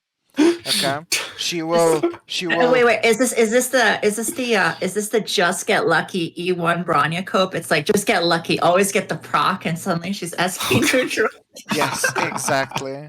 Actually real. Just fucking RNG. lucky. Just keep RNGing, restart Alt F4, and restarting time she uses an SP point. Well, joke's on you, Because even E1 S1 Bronya isn't enough to sustain that team. So good luck, Bucko. Yeah, no, but that's where the bajillion SP that you run her, or the bajillion speed you run her on comes in. How many more tiers of fast Bronya are we gonna have? We have slow Bronya, fast Bronya, hype Bronya. Like, what's next? Lightning McQueen Bronya? Ka-chow. I'm pretty sponsor sure. I'm Bronya? pretty sure. I mean, I'm pretty sure the last tier is you need perfect speed subs already, with the exception of 2. Like you almost need absolute perfect speed rolls on everything. Like there's not much wiggle room left there. And even like the hyper fast turbo Bronya, I look at it and I'm like, I will achieve that like in 2 years' time if I get lucky. Yeah. Good luck getting those subs. Like to anyone in chat, if you genuinely, upon hearing the requirements for hyperfast Bronya, go, yeah, I can get that, I encourage you to buy a lottery ticket. I wish I had the cojones to be that confident in your luck. We're talking every single relic needs to have speed. It needs to be a 4 stat. And it all needs to roll into speed except for 2 rolls. Like it's almost like actually asking for perfect artifacts of like relic substats. Which is not something you should realistically be thinking about for the next year and a half. Ever. Let's be honest. So yes. TLDR, mono imaginary, don't do it, it's bad. Just literally do any other team instead. And then there's the quote-unquote mono imaginary where it's Silverwolf instead of Welt, but it's the same problem we were talking about earlier with Silverwolf. Yeah. SP mod check. A little less, but it's still there. Like there's more wiggle room with it. You can possibly manage, but again, like it's still something difficult to make full use of. Like the thing with Silverwolf is that she's less of a mono team enabler and more of a I am going to make sure that insert DPS name here is a viable option in any content. Like she's there to make sure that you can run your favorite DPS in whatever MOC variation we get, basically. Though having said that, I'd still very much advise that if you are going to be using Silverwolf, it should be because you're using her for the benefits she already provides. Yeah. The fact that she can, make your favorite damage dealer, your favorite character, like work in a place where they shouldn't should be considered as bonus. You're not. That shouldn't be the primary reason that you're using them. It should be because you need, you want the debuffs that she provides, you want the defense shred most importantly, or because you have a vested interest in making Genius or Brilliant Stars work on people that shouldn't. And it will work. I want to point out it will work. It's that good, but yeah, don't. I just noticed something. Something very nice. You can add 100 friends now. Yeah. Solid. Oh, good. And they also increased the credit cap. There's a credit cap? That you get for friends from supports. Yeah. Oh, for friends. Oh, I thought you meant like actually. Like, hit the credit cap. I genuinely... What kind of heathen would you have to be to try to find the credit cap? What devil would you be selling your soul to? Some guy's been hard refreshing, doing nothing but credit farming this entire time. I will never run out of credits again. Until I start using them. But yeah, going back to the Silverwolf thing, and the other thing is, like, you still need to be thinking about your team right? You can't just run a rainbow element team and expect her to work. Just Yeah. Yeah. She's not a cure-all. mm, It's a meme that she fixes all ails within your team. She's good. Don't get us wrong. She's really good. But she's not brainless. Like you can't be brainless with her. You can't just be like, yeah, screw it. Let's throw Silverwolf in here, and then be like, uh-oh, Silverwolf doesn't have any SP to do anything with. Yeah. Guess she's useless now. And I mean, more so than that, I think it's just like if people. She's a very, very single target, like extremely single target, and that kind of hurts in the situations where like you really want to bring Don Hung like in multi-target. Yeah, it's the reason why. It's the reason why nowadays, usually, when discussing, actual support options for various damage dealers, Imbibitor Lunae is no exception to that. Pela is mentioned in the exact same breath as Silverwolf because it depends. Do you need single target or do you need the AoE? If that's all you care about, then those are your two choices. That's how it be. One of them has AoE defense shred, and one of them has a slightly stronger single target defense shred. Mm-hmm. Yeah. The script ends there. What can I say? Also, the other thing to note is that it's a lot more gimmick. I guess it's not worth bringing up. That's fine. I had a thought, but I got to the conclusion before I said the thought. So Damn. you guys get to deal with that. Get edged. Get edged, lol. Oh no. But yeah, so I think that's most of it. I don't think there's much left. I'll be doing the giveaway now. Remember, we do have 2 monthly supply passes for this stream. So as usual, just type something in the chat, anything. And I'll be pulling the winners after this last segment. Yep, there we go. First person balls. But yeah, so for the end of the stream, final verdict. Pull value. Should you pull Imbibitor Lunae? So I think it's safe to say, right? Imbibitor Lunae has an incredibly high damage ceiling. Probably the highest damage ceiling under favorable conditions. I think that's fair to say, right? Yeah, I don't think anyone's going to contest that. Now, here's the thing. That's pretty much what he is. He's just damage. And having the highest damage ceiling is great, but it more often than not, or at least right now, is a little bit overkill. Like specifically that damage ceiling.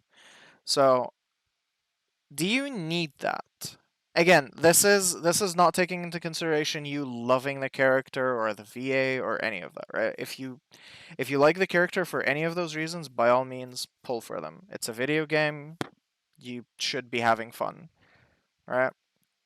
Pursue fun, whatever form that comes in for you. Now, is he worth pulling? If you need a damage dealer, that's going to be likely to be a very good option for the future. I would say, yeah, he's worth pulling. Yeah, I think I agree. Yeah, I agree with your verdict. He is. I think we spent a lot of time talking about how to use him and like his setups, his like caveats to setups. But the truth of the matter is, like, some of his best teammate options are really free to play available units, right? Pela, Yukong, Tingyan, everyone's got them. Making a team for him to play very well and be a very viable, more than viable, just pretty much top tier damage unit, is very easy. You don't need a lot of you don't need other limited 5 stars. Like Luoch is nice, not necessary. It's fine with Natasha, honestly. And yeah, I think he's good value. I think in terms of damage units, I think I'd say he's my top choice out of the limited ones we've had so far. Plus, he goes Zoom. Yeah, I think. Well, Sin isn't here, so I'll add the spiel that we all know him for, which is damage dealers tend to have less intrinsic value compared to supports because damage dealers can come and go, and supports will stay unique. That said, or they'll stay valuable. Well, they'll stay valuable. Yeah. That said, with Imbibitor Lunae, because he is the way that he is very analogous to Qingque, very self-sustaining in terms of his own damage, right? His multipliers are very high.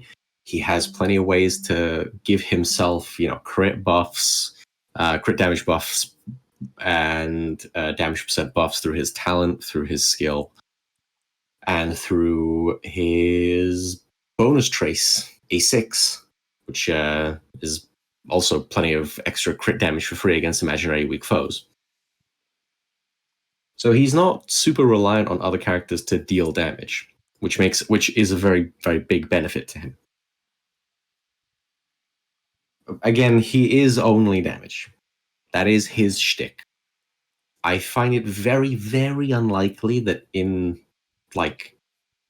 anywhere resembling the near future, we're going to get a unit that can overtake Imbibitor Lunae in just that regard. So I can see him staying around for a very, very long time. So, and especially if you don't already have a limited 5-star damage dealer from previous patches, maybe this is your first patch or whatever, he is going to take you places that you probably would struggle to reach otherwise. Even if it is colossal overkill in 99% of those situations, maybe even 100%. I'll be honest and say that I don't think that I think if we compare him to, say, Blade or Kafka, I think that their unique qualities could potentially outlast Imbibitor Lunae based on just how they interact. Blade being immortal and Kafka being consistent dot-based damage. But he's by no means a bad pull. And I would say that you won't regret pulling him if you do choose to go for him.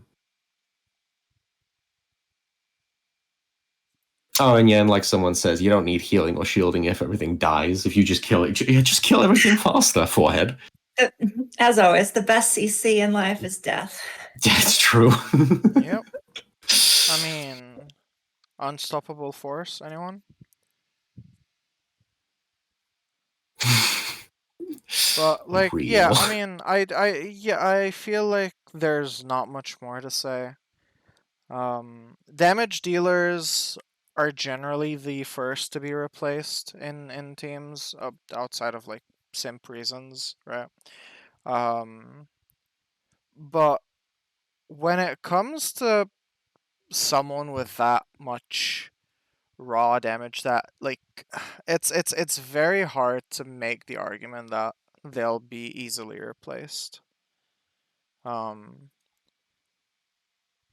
Yeah, he's already at the top of the roster. So him getting replaced means that Kafka, Sele, Blade, everyone else has already fallen by the wayside at that point. Yeah. And we're looking at a new tier of damage dealer whenever that may happen. Mm-hmm. And the other thing to consider is that this is the best part, right? He's not single target. Mm-hmm. Yeah, can we talk about the fact that he is valuable? Yeah, can we talk about the fact that he's destruction? I feel like this might be the worst misclassification of a character I've seen so far. I swear, like I'm pretty sure they I don't made get him it. destruction to balance him around destruction light cones. That is the only reason that I can think of, because Probably. Like I was making arguments before that Kafka should have been erudition, but now I'm like, he should 100% be either erudition or hunt, and I'm not sure which one I'd say more, but I don't know. I don't know. He doesn't fit the destruction theme we had going so far, which is like take hits or do damage to yourself to do damage. yeah, I genuinely don't understand. Like it's so weird from, and like it's not like he's I think I bruiser agree with type. you with the Lycone thing, because it God, destruction Lycones just suck. Like They so do. Yeah. this is one one. of like if you asked me the same thing about him with Blade, like rank him in terms of pull value, by himself, very high. But the fact that unless you're willing to pay for his Lycones, you have no good options is like you really shouldn't. You really shouldn't. Mm. And Yeah. destruction, just oh my god, why are all destruction Lycones bad? Destruction units are supposed to be like, the middle ground between single target and AoE. And, like the problems with that idea aside, they're also supposed to be durable, bruisery type units. But he Yeah. doesn't have that. He doesn't have any built-in sustain. He doesn't have any like built-in damage reduction of any sort, right? He has some anti CC, which is always nice, but it's not enough to make him like the tank, right? He's still gonna get CC'd against enemies with sufficiently high effect hit rate. Mm-hmm. So he doesn't fit into any of the definitions for destruction, and it's Well, just, let's it's be really honest. The weird. reason he can never be hunt is because swordplay exists, and it would be absolute yeah. clutch Yeah, with him. yeah. Like, that's He'd why he's cast not basic hunt. attack and he'd already be at max stacks. It's And like, it's yeah. What about you, Sol? What do you think? About the pull value? Pull value and just Imbibitor Lunae being a destruction unit. Destruction, I feel like that's kind of just like a middle ground where just everything that's not super specialized goes into. So like his kit kind of does fit there. From what we've seen for content and like how it seems like the game is going to continue, I think you're going to find success with like any DPS you like as long as you invest into them. Mm. Mhm. That's fair. But Especially because with... I haven't really seen like damage threshold creep though. No, Some yeah. will inevitably happen, but it's not like that extreme probably. Yeah, plus Imbibitor Lunae is balanced by the fact that he is such an SP fiend when it comes to meeting his damage threshold. If you just consider, if you create the scenario in your head where you're using his skill 3 times every single turn, then it's like, oh my god, look at his damage ceiling. It's so much higher than these other characters. And it's like, okay, but SP it's impossible. And then you look at something far more reasonable, like even the most basic alternating play style, and you're like, oh hey, his damage values are actually like, they're still the highest. Let's not kid ourselves, they're still the highest, but they're a lot closer to what the other damage dealer units are currently at. So it's still competitive, it's still fine. It's just a different flavor. Your smoothie has a different flavor, or milkshake, or whatever you people drink. I don't know. I drink tea. Tea milkshake. Even even when it comes to, we're actually gonna go to war here with the tea drinkers, the milk drinkers, and the coffee drinkers all in one go. Are you? yes, let's insult everybody. That's what I do. Let's go. Let's go. Even and again, because I really, it's going to be a long road to undoing the completely the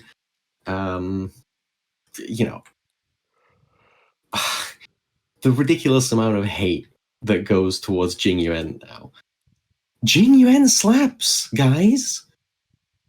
And it boggles me that people are looking at Imbibitor Lunae, slabbering over the damage numbers that he can get, being completely okay with how much SP he consumes, and then looking at Jing Yuan, who does much the same thing, also wants to be consuming SP every single turn, and suddenly go, ew, no, I don't like this. And it's like, what?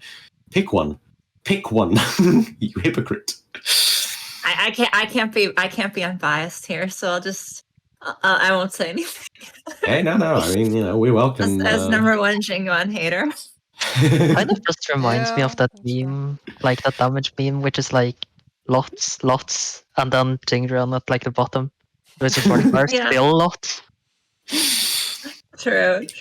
I think, Sorry. and also like this is a question from chat about where Star Rail's power creep is like landing, like between Genshin and like Honkai 3, and it's nowhere near Honkai 3. Like thank I can God, tell you yeah. that right now. You can already tell. Like at this point in like Honkai the Third's like timeline, like a half a year into the game's life cycle, you were already seeing like the starting units be completely unviable. They were just like just trash, complete trash. And we were only a few months out at this point from having Hersher of the Void come out, which would pretty much single-handedly make like every unit released before her like look like a joke completely. Like it we're not having that style of pyro creep. I think they've gone beyond that. Yeah. There'll definitely be some form of power creep. I don't think it will be that blatant. It will be more that you'll have more tools, more utility, more targeted supports, things like feature that. creep. Probably going to need like maybe more comfort speed creep, I specific would teams say. too.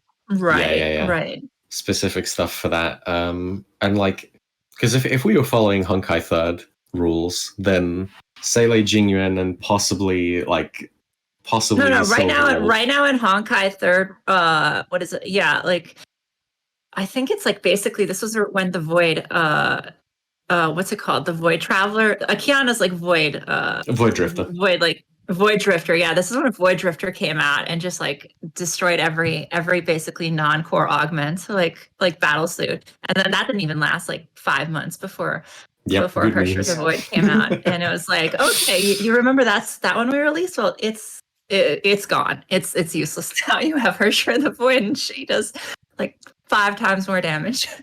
Yeah. So thankfully we don't have that. And I think if you are to be paying attention, like, here's the thing. I think it's very unfair, the comparisons that usually get made. And like Jingyuan, if you just actually look at the damage numbers that Jingyuan does in multi-target scenarios, it's he's still crushing it quite handedly. He's just annoying to play. And that's fine. That's a fine reason to dislike a character, I think. If you personally think, he's a pain in the ass to play, fine, fair. Honestly, fair. Agreed. But that doesn't automatically make him bad. If anything, we have probably support power creep. The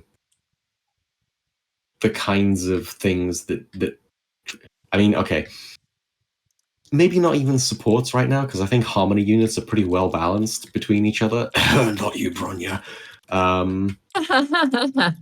Bronya is basically like immune to everything, unless like for her to get removed, for her to like become power crept, a unit would need to come out that does literally what she does, but better somehow better.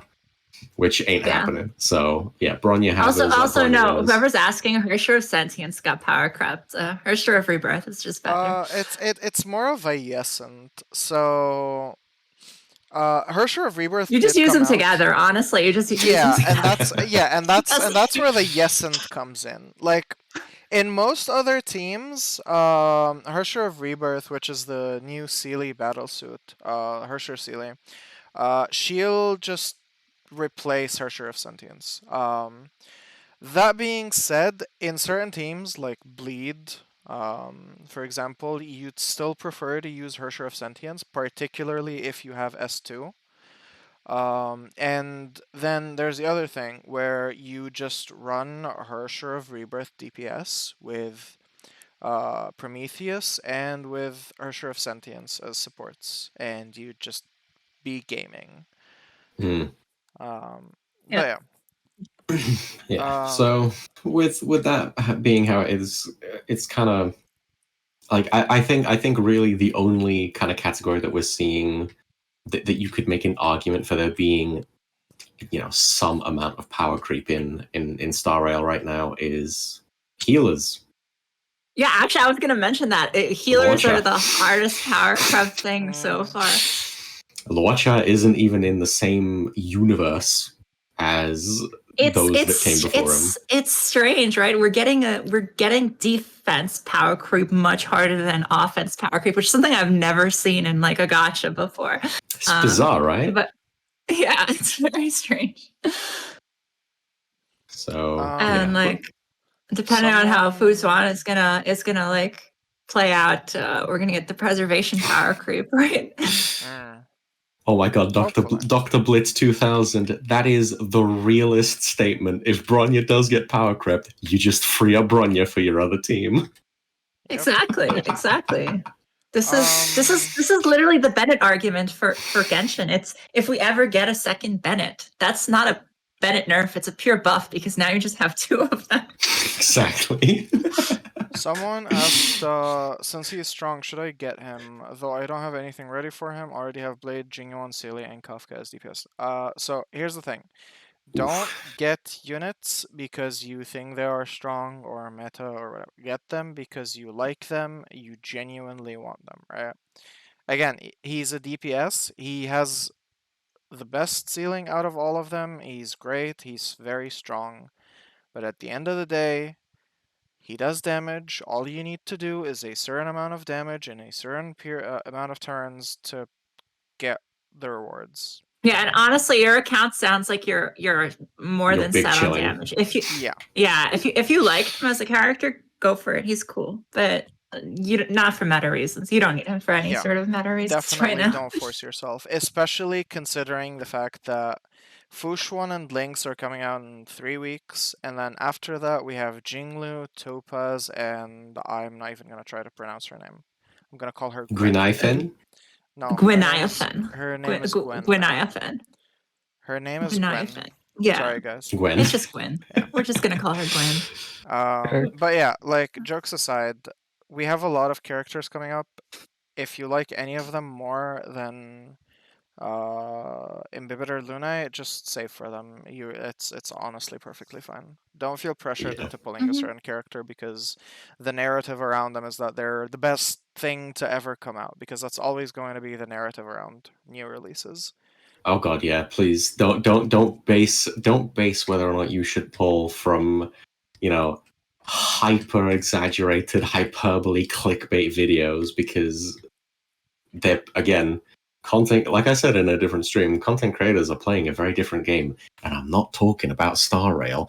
So, you know, be as well informed as you can, and try not to succumb to. Do your best not to succumb to FOMO, because he'll be back. If you really care that much, he will be back. Yeah. There'll always be reruns. Purely from a what is the best for my account perspective, is it worth for me to get Fushwan or should I get a second 5-star DPS? That's a very it depends question.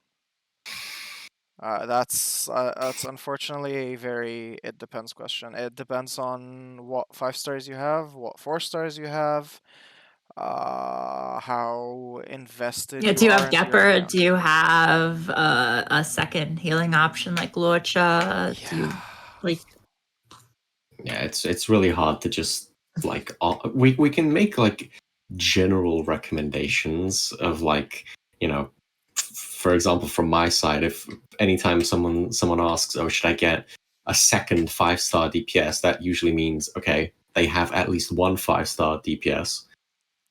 And then the next question I immediately ask them is is your Ching Shui leveled? I'm 100% serious. Is your Ching Shui? and Yeah.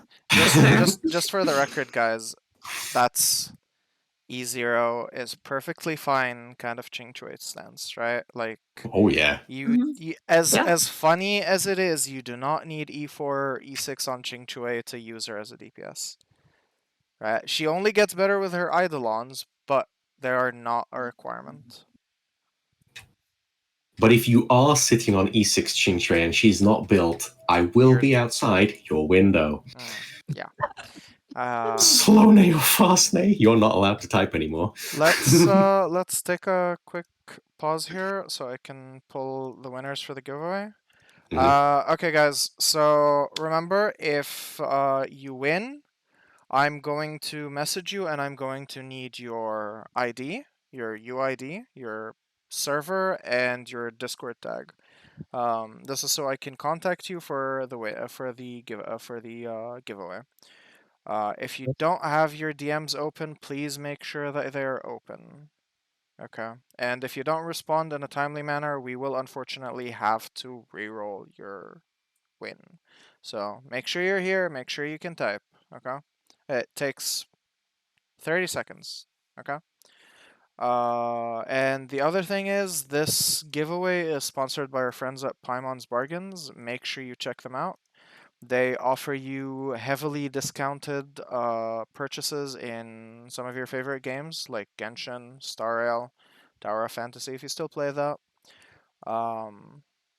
And they do that by utilizing regional price differences. So if you're curious, if you're thinking about, swiping for something, give them a shot. We've been partnered with them for a long time and they are lovely.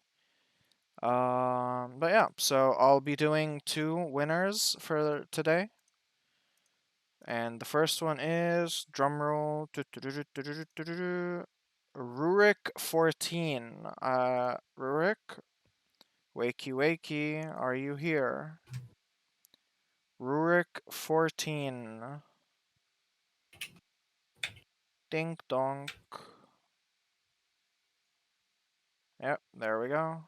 There is number 1.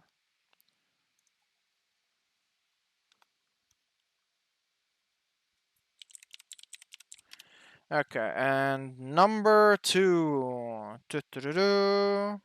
Faye0611.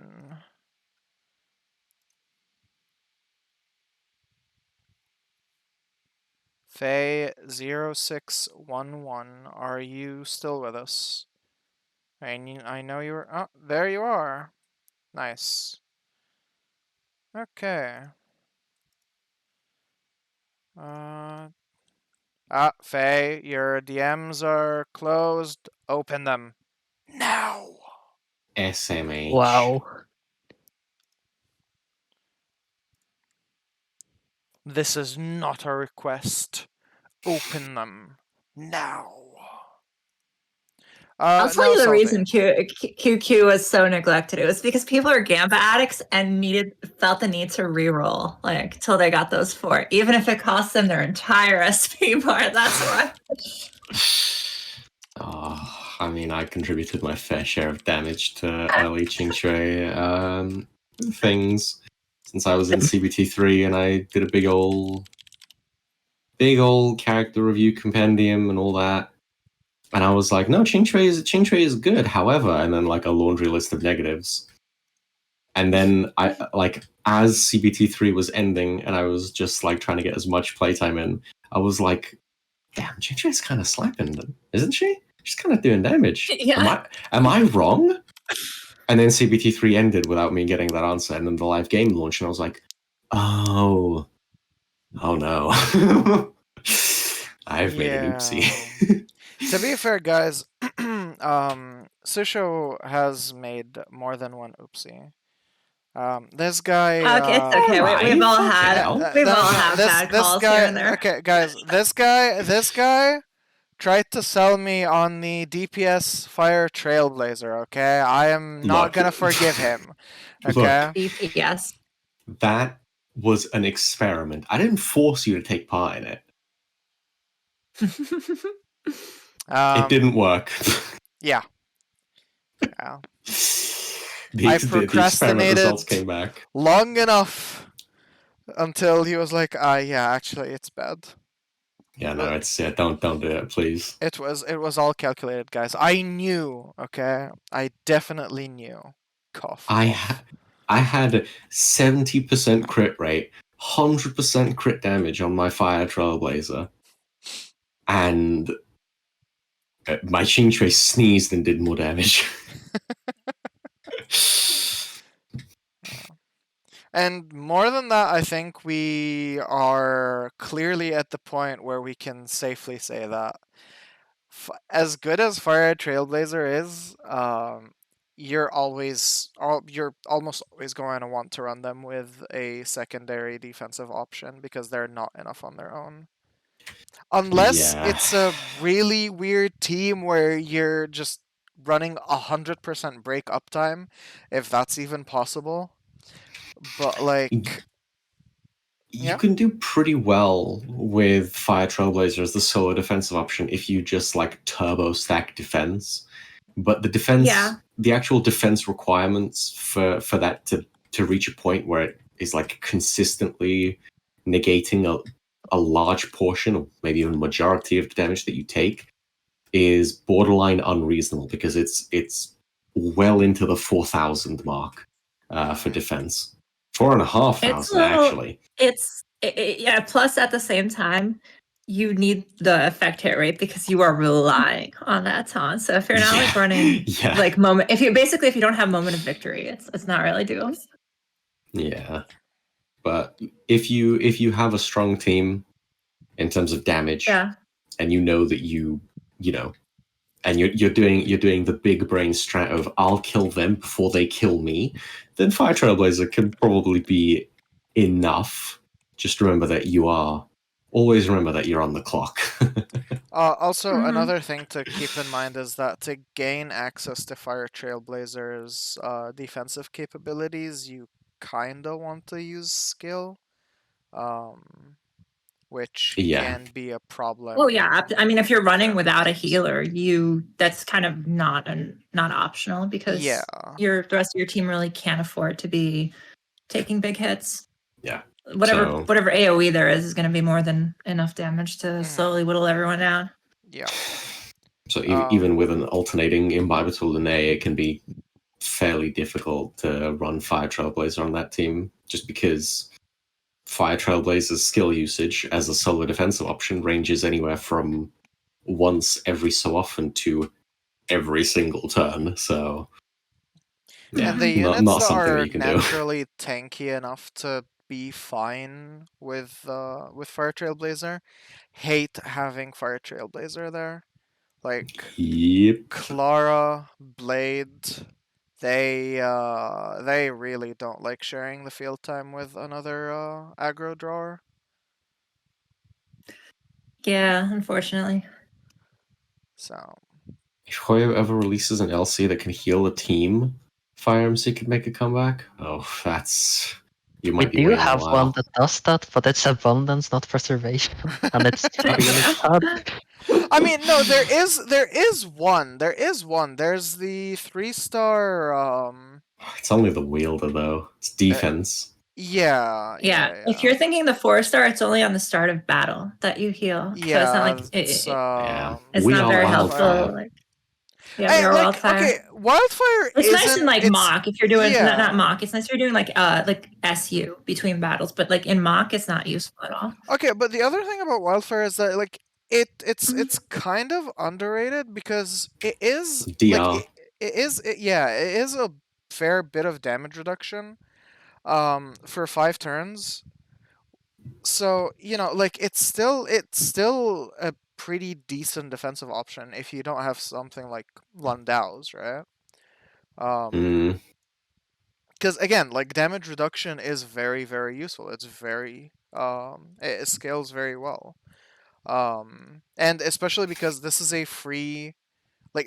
purely free to play light cone. You can easily S5 this if you play the game.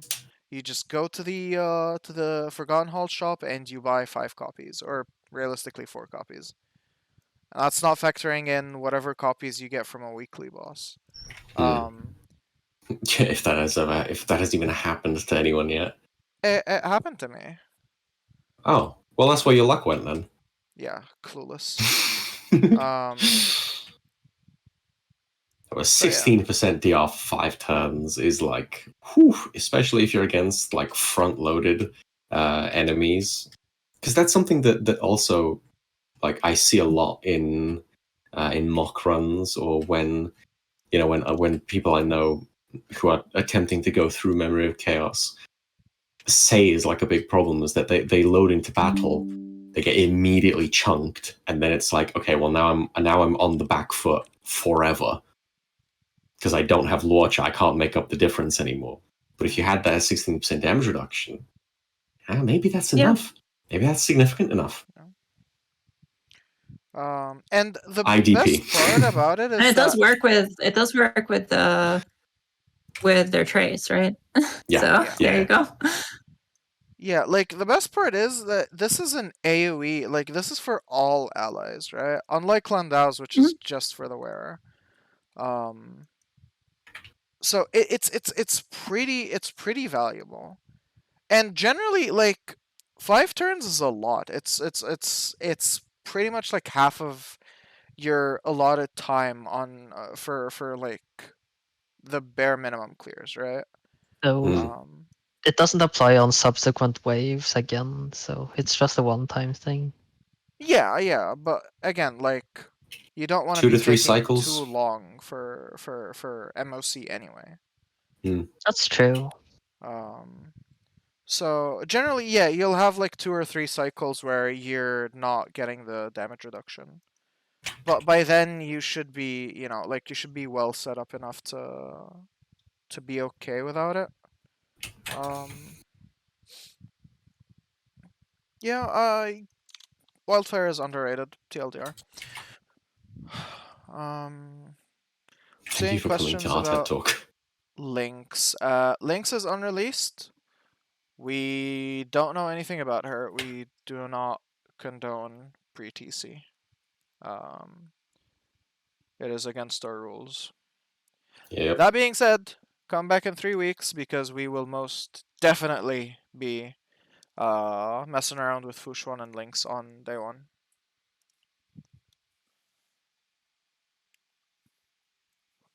Should be fun. Yeah. I think we can answer 1 or 2 more questions and then call it a day. This stream has been going on for a while. Yeah.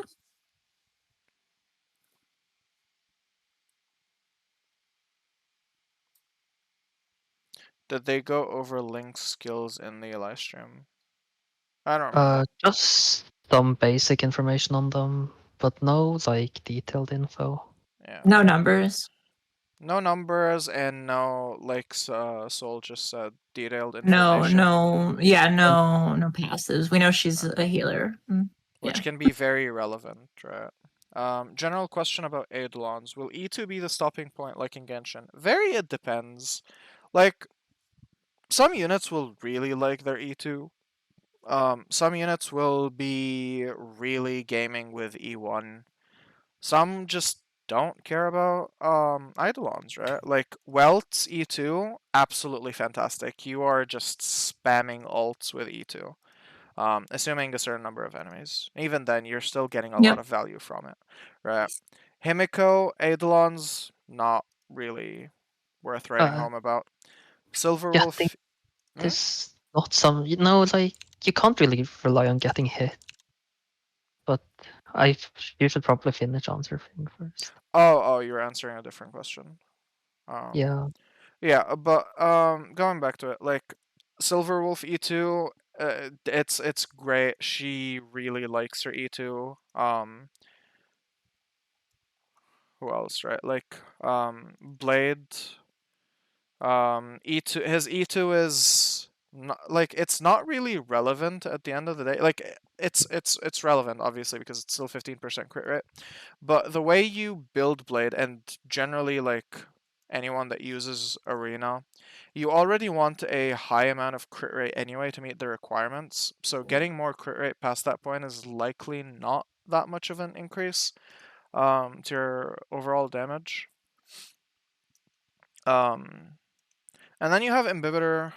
His E2 again, like we were talking about, it's good, but it does require you to actually think about what you're doing. You can't just like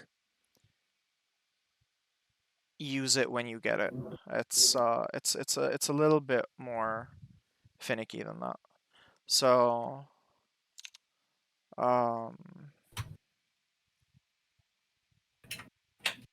okay, now going to the question you were talking about. What about just March Shield then? Would the taunt increase help Danheng go from 4-turn ult to 3-turn ult assuming he gets hit? At the end of the day, increasing taunt or well aggro value, because taunt is exclusive to Fire MC skill. Unless I'm forgetting someone. But aggro value at the end of the day is still just increasing the likelihood of them getting targeted and hit.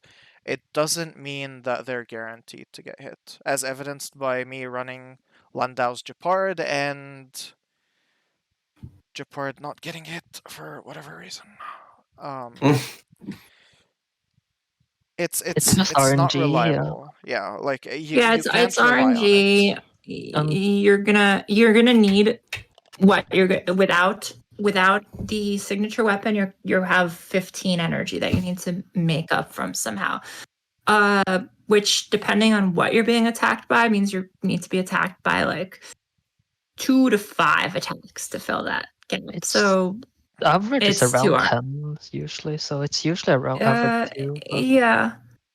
You need at least it's RNG. It's 2 RNG. You can't really recommend it. Very few hits give like more than 10, but Yeah. it's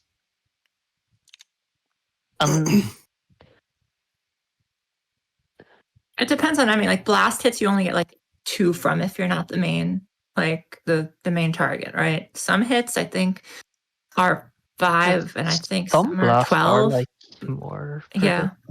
But yeah, it's around that ballpark.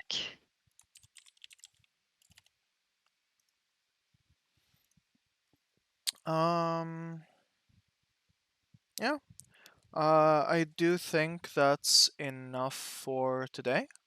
We've been doing this for 4 hours now, and it is getting very late for some people. It's late past morning, you mean? Guys, I want you to understand, 3 of us are in EU time zones, so it's not even a matter of it's late anymore. It's early. I mean, you heard the birds chirping. So. Yeah. Yeah. So, yeah. Yep. Good morning, Sushou. So yeah. That's all for this one. Thank you guys for being here, and join us again in about a week and a half for the follow-up podcast. Yep. Yep. I might be doing a stream as well on the weekend. SU mock usual suffering. You know how it goes. Stick around for that if you want. Is progressively losing more and more hair. Oh yeah, it's a lot of it to lose. Yep. Yeah, and look forward to the Imbibitor Lunae guide. Who knows? Maybe it'll come out sooner than you think. Cough, cough. Well, yeah. That's all from us for today. Bye bye. Peace, peace. Later, guys. take care.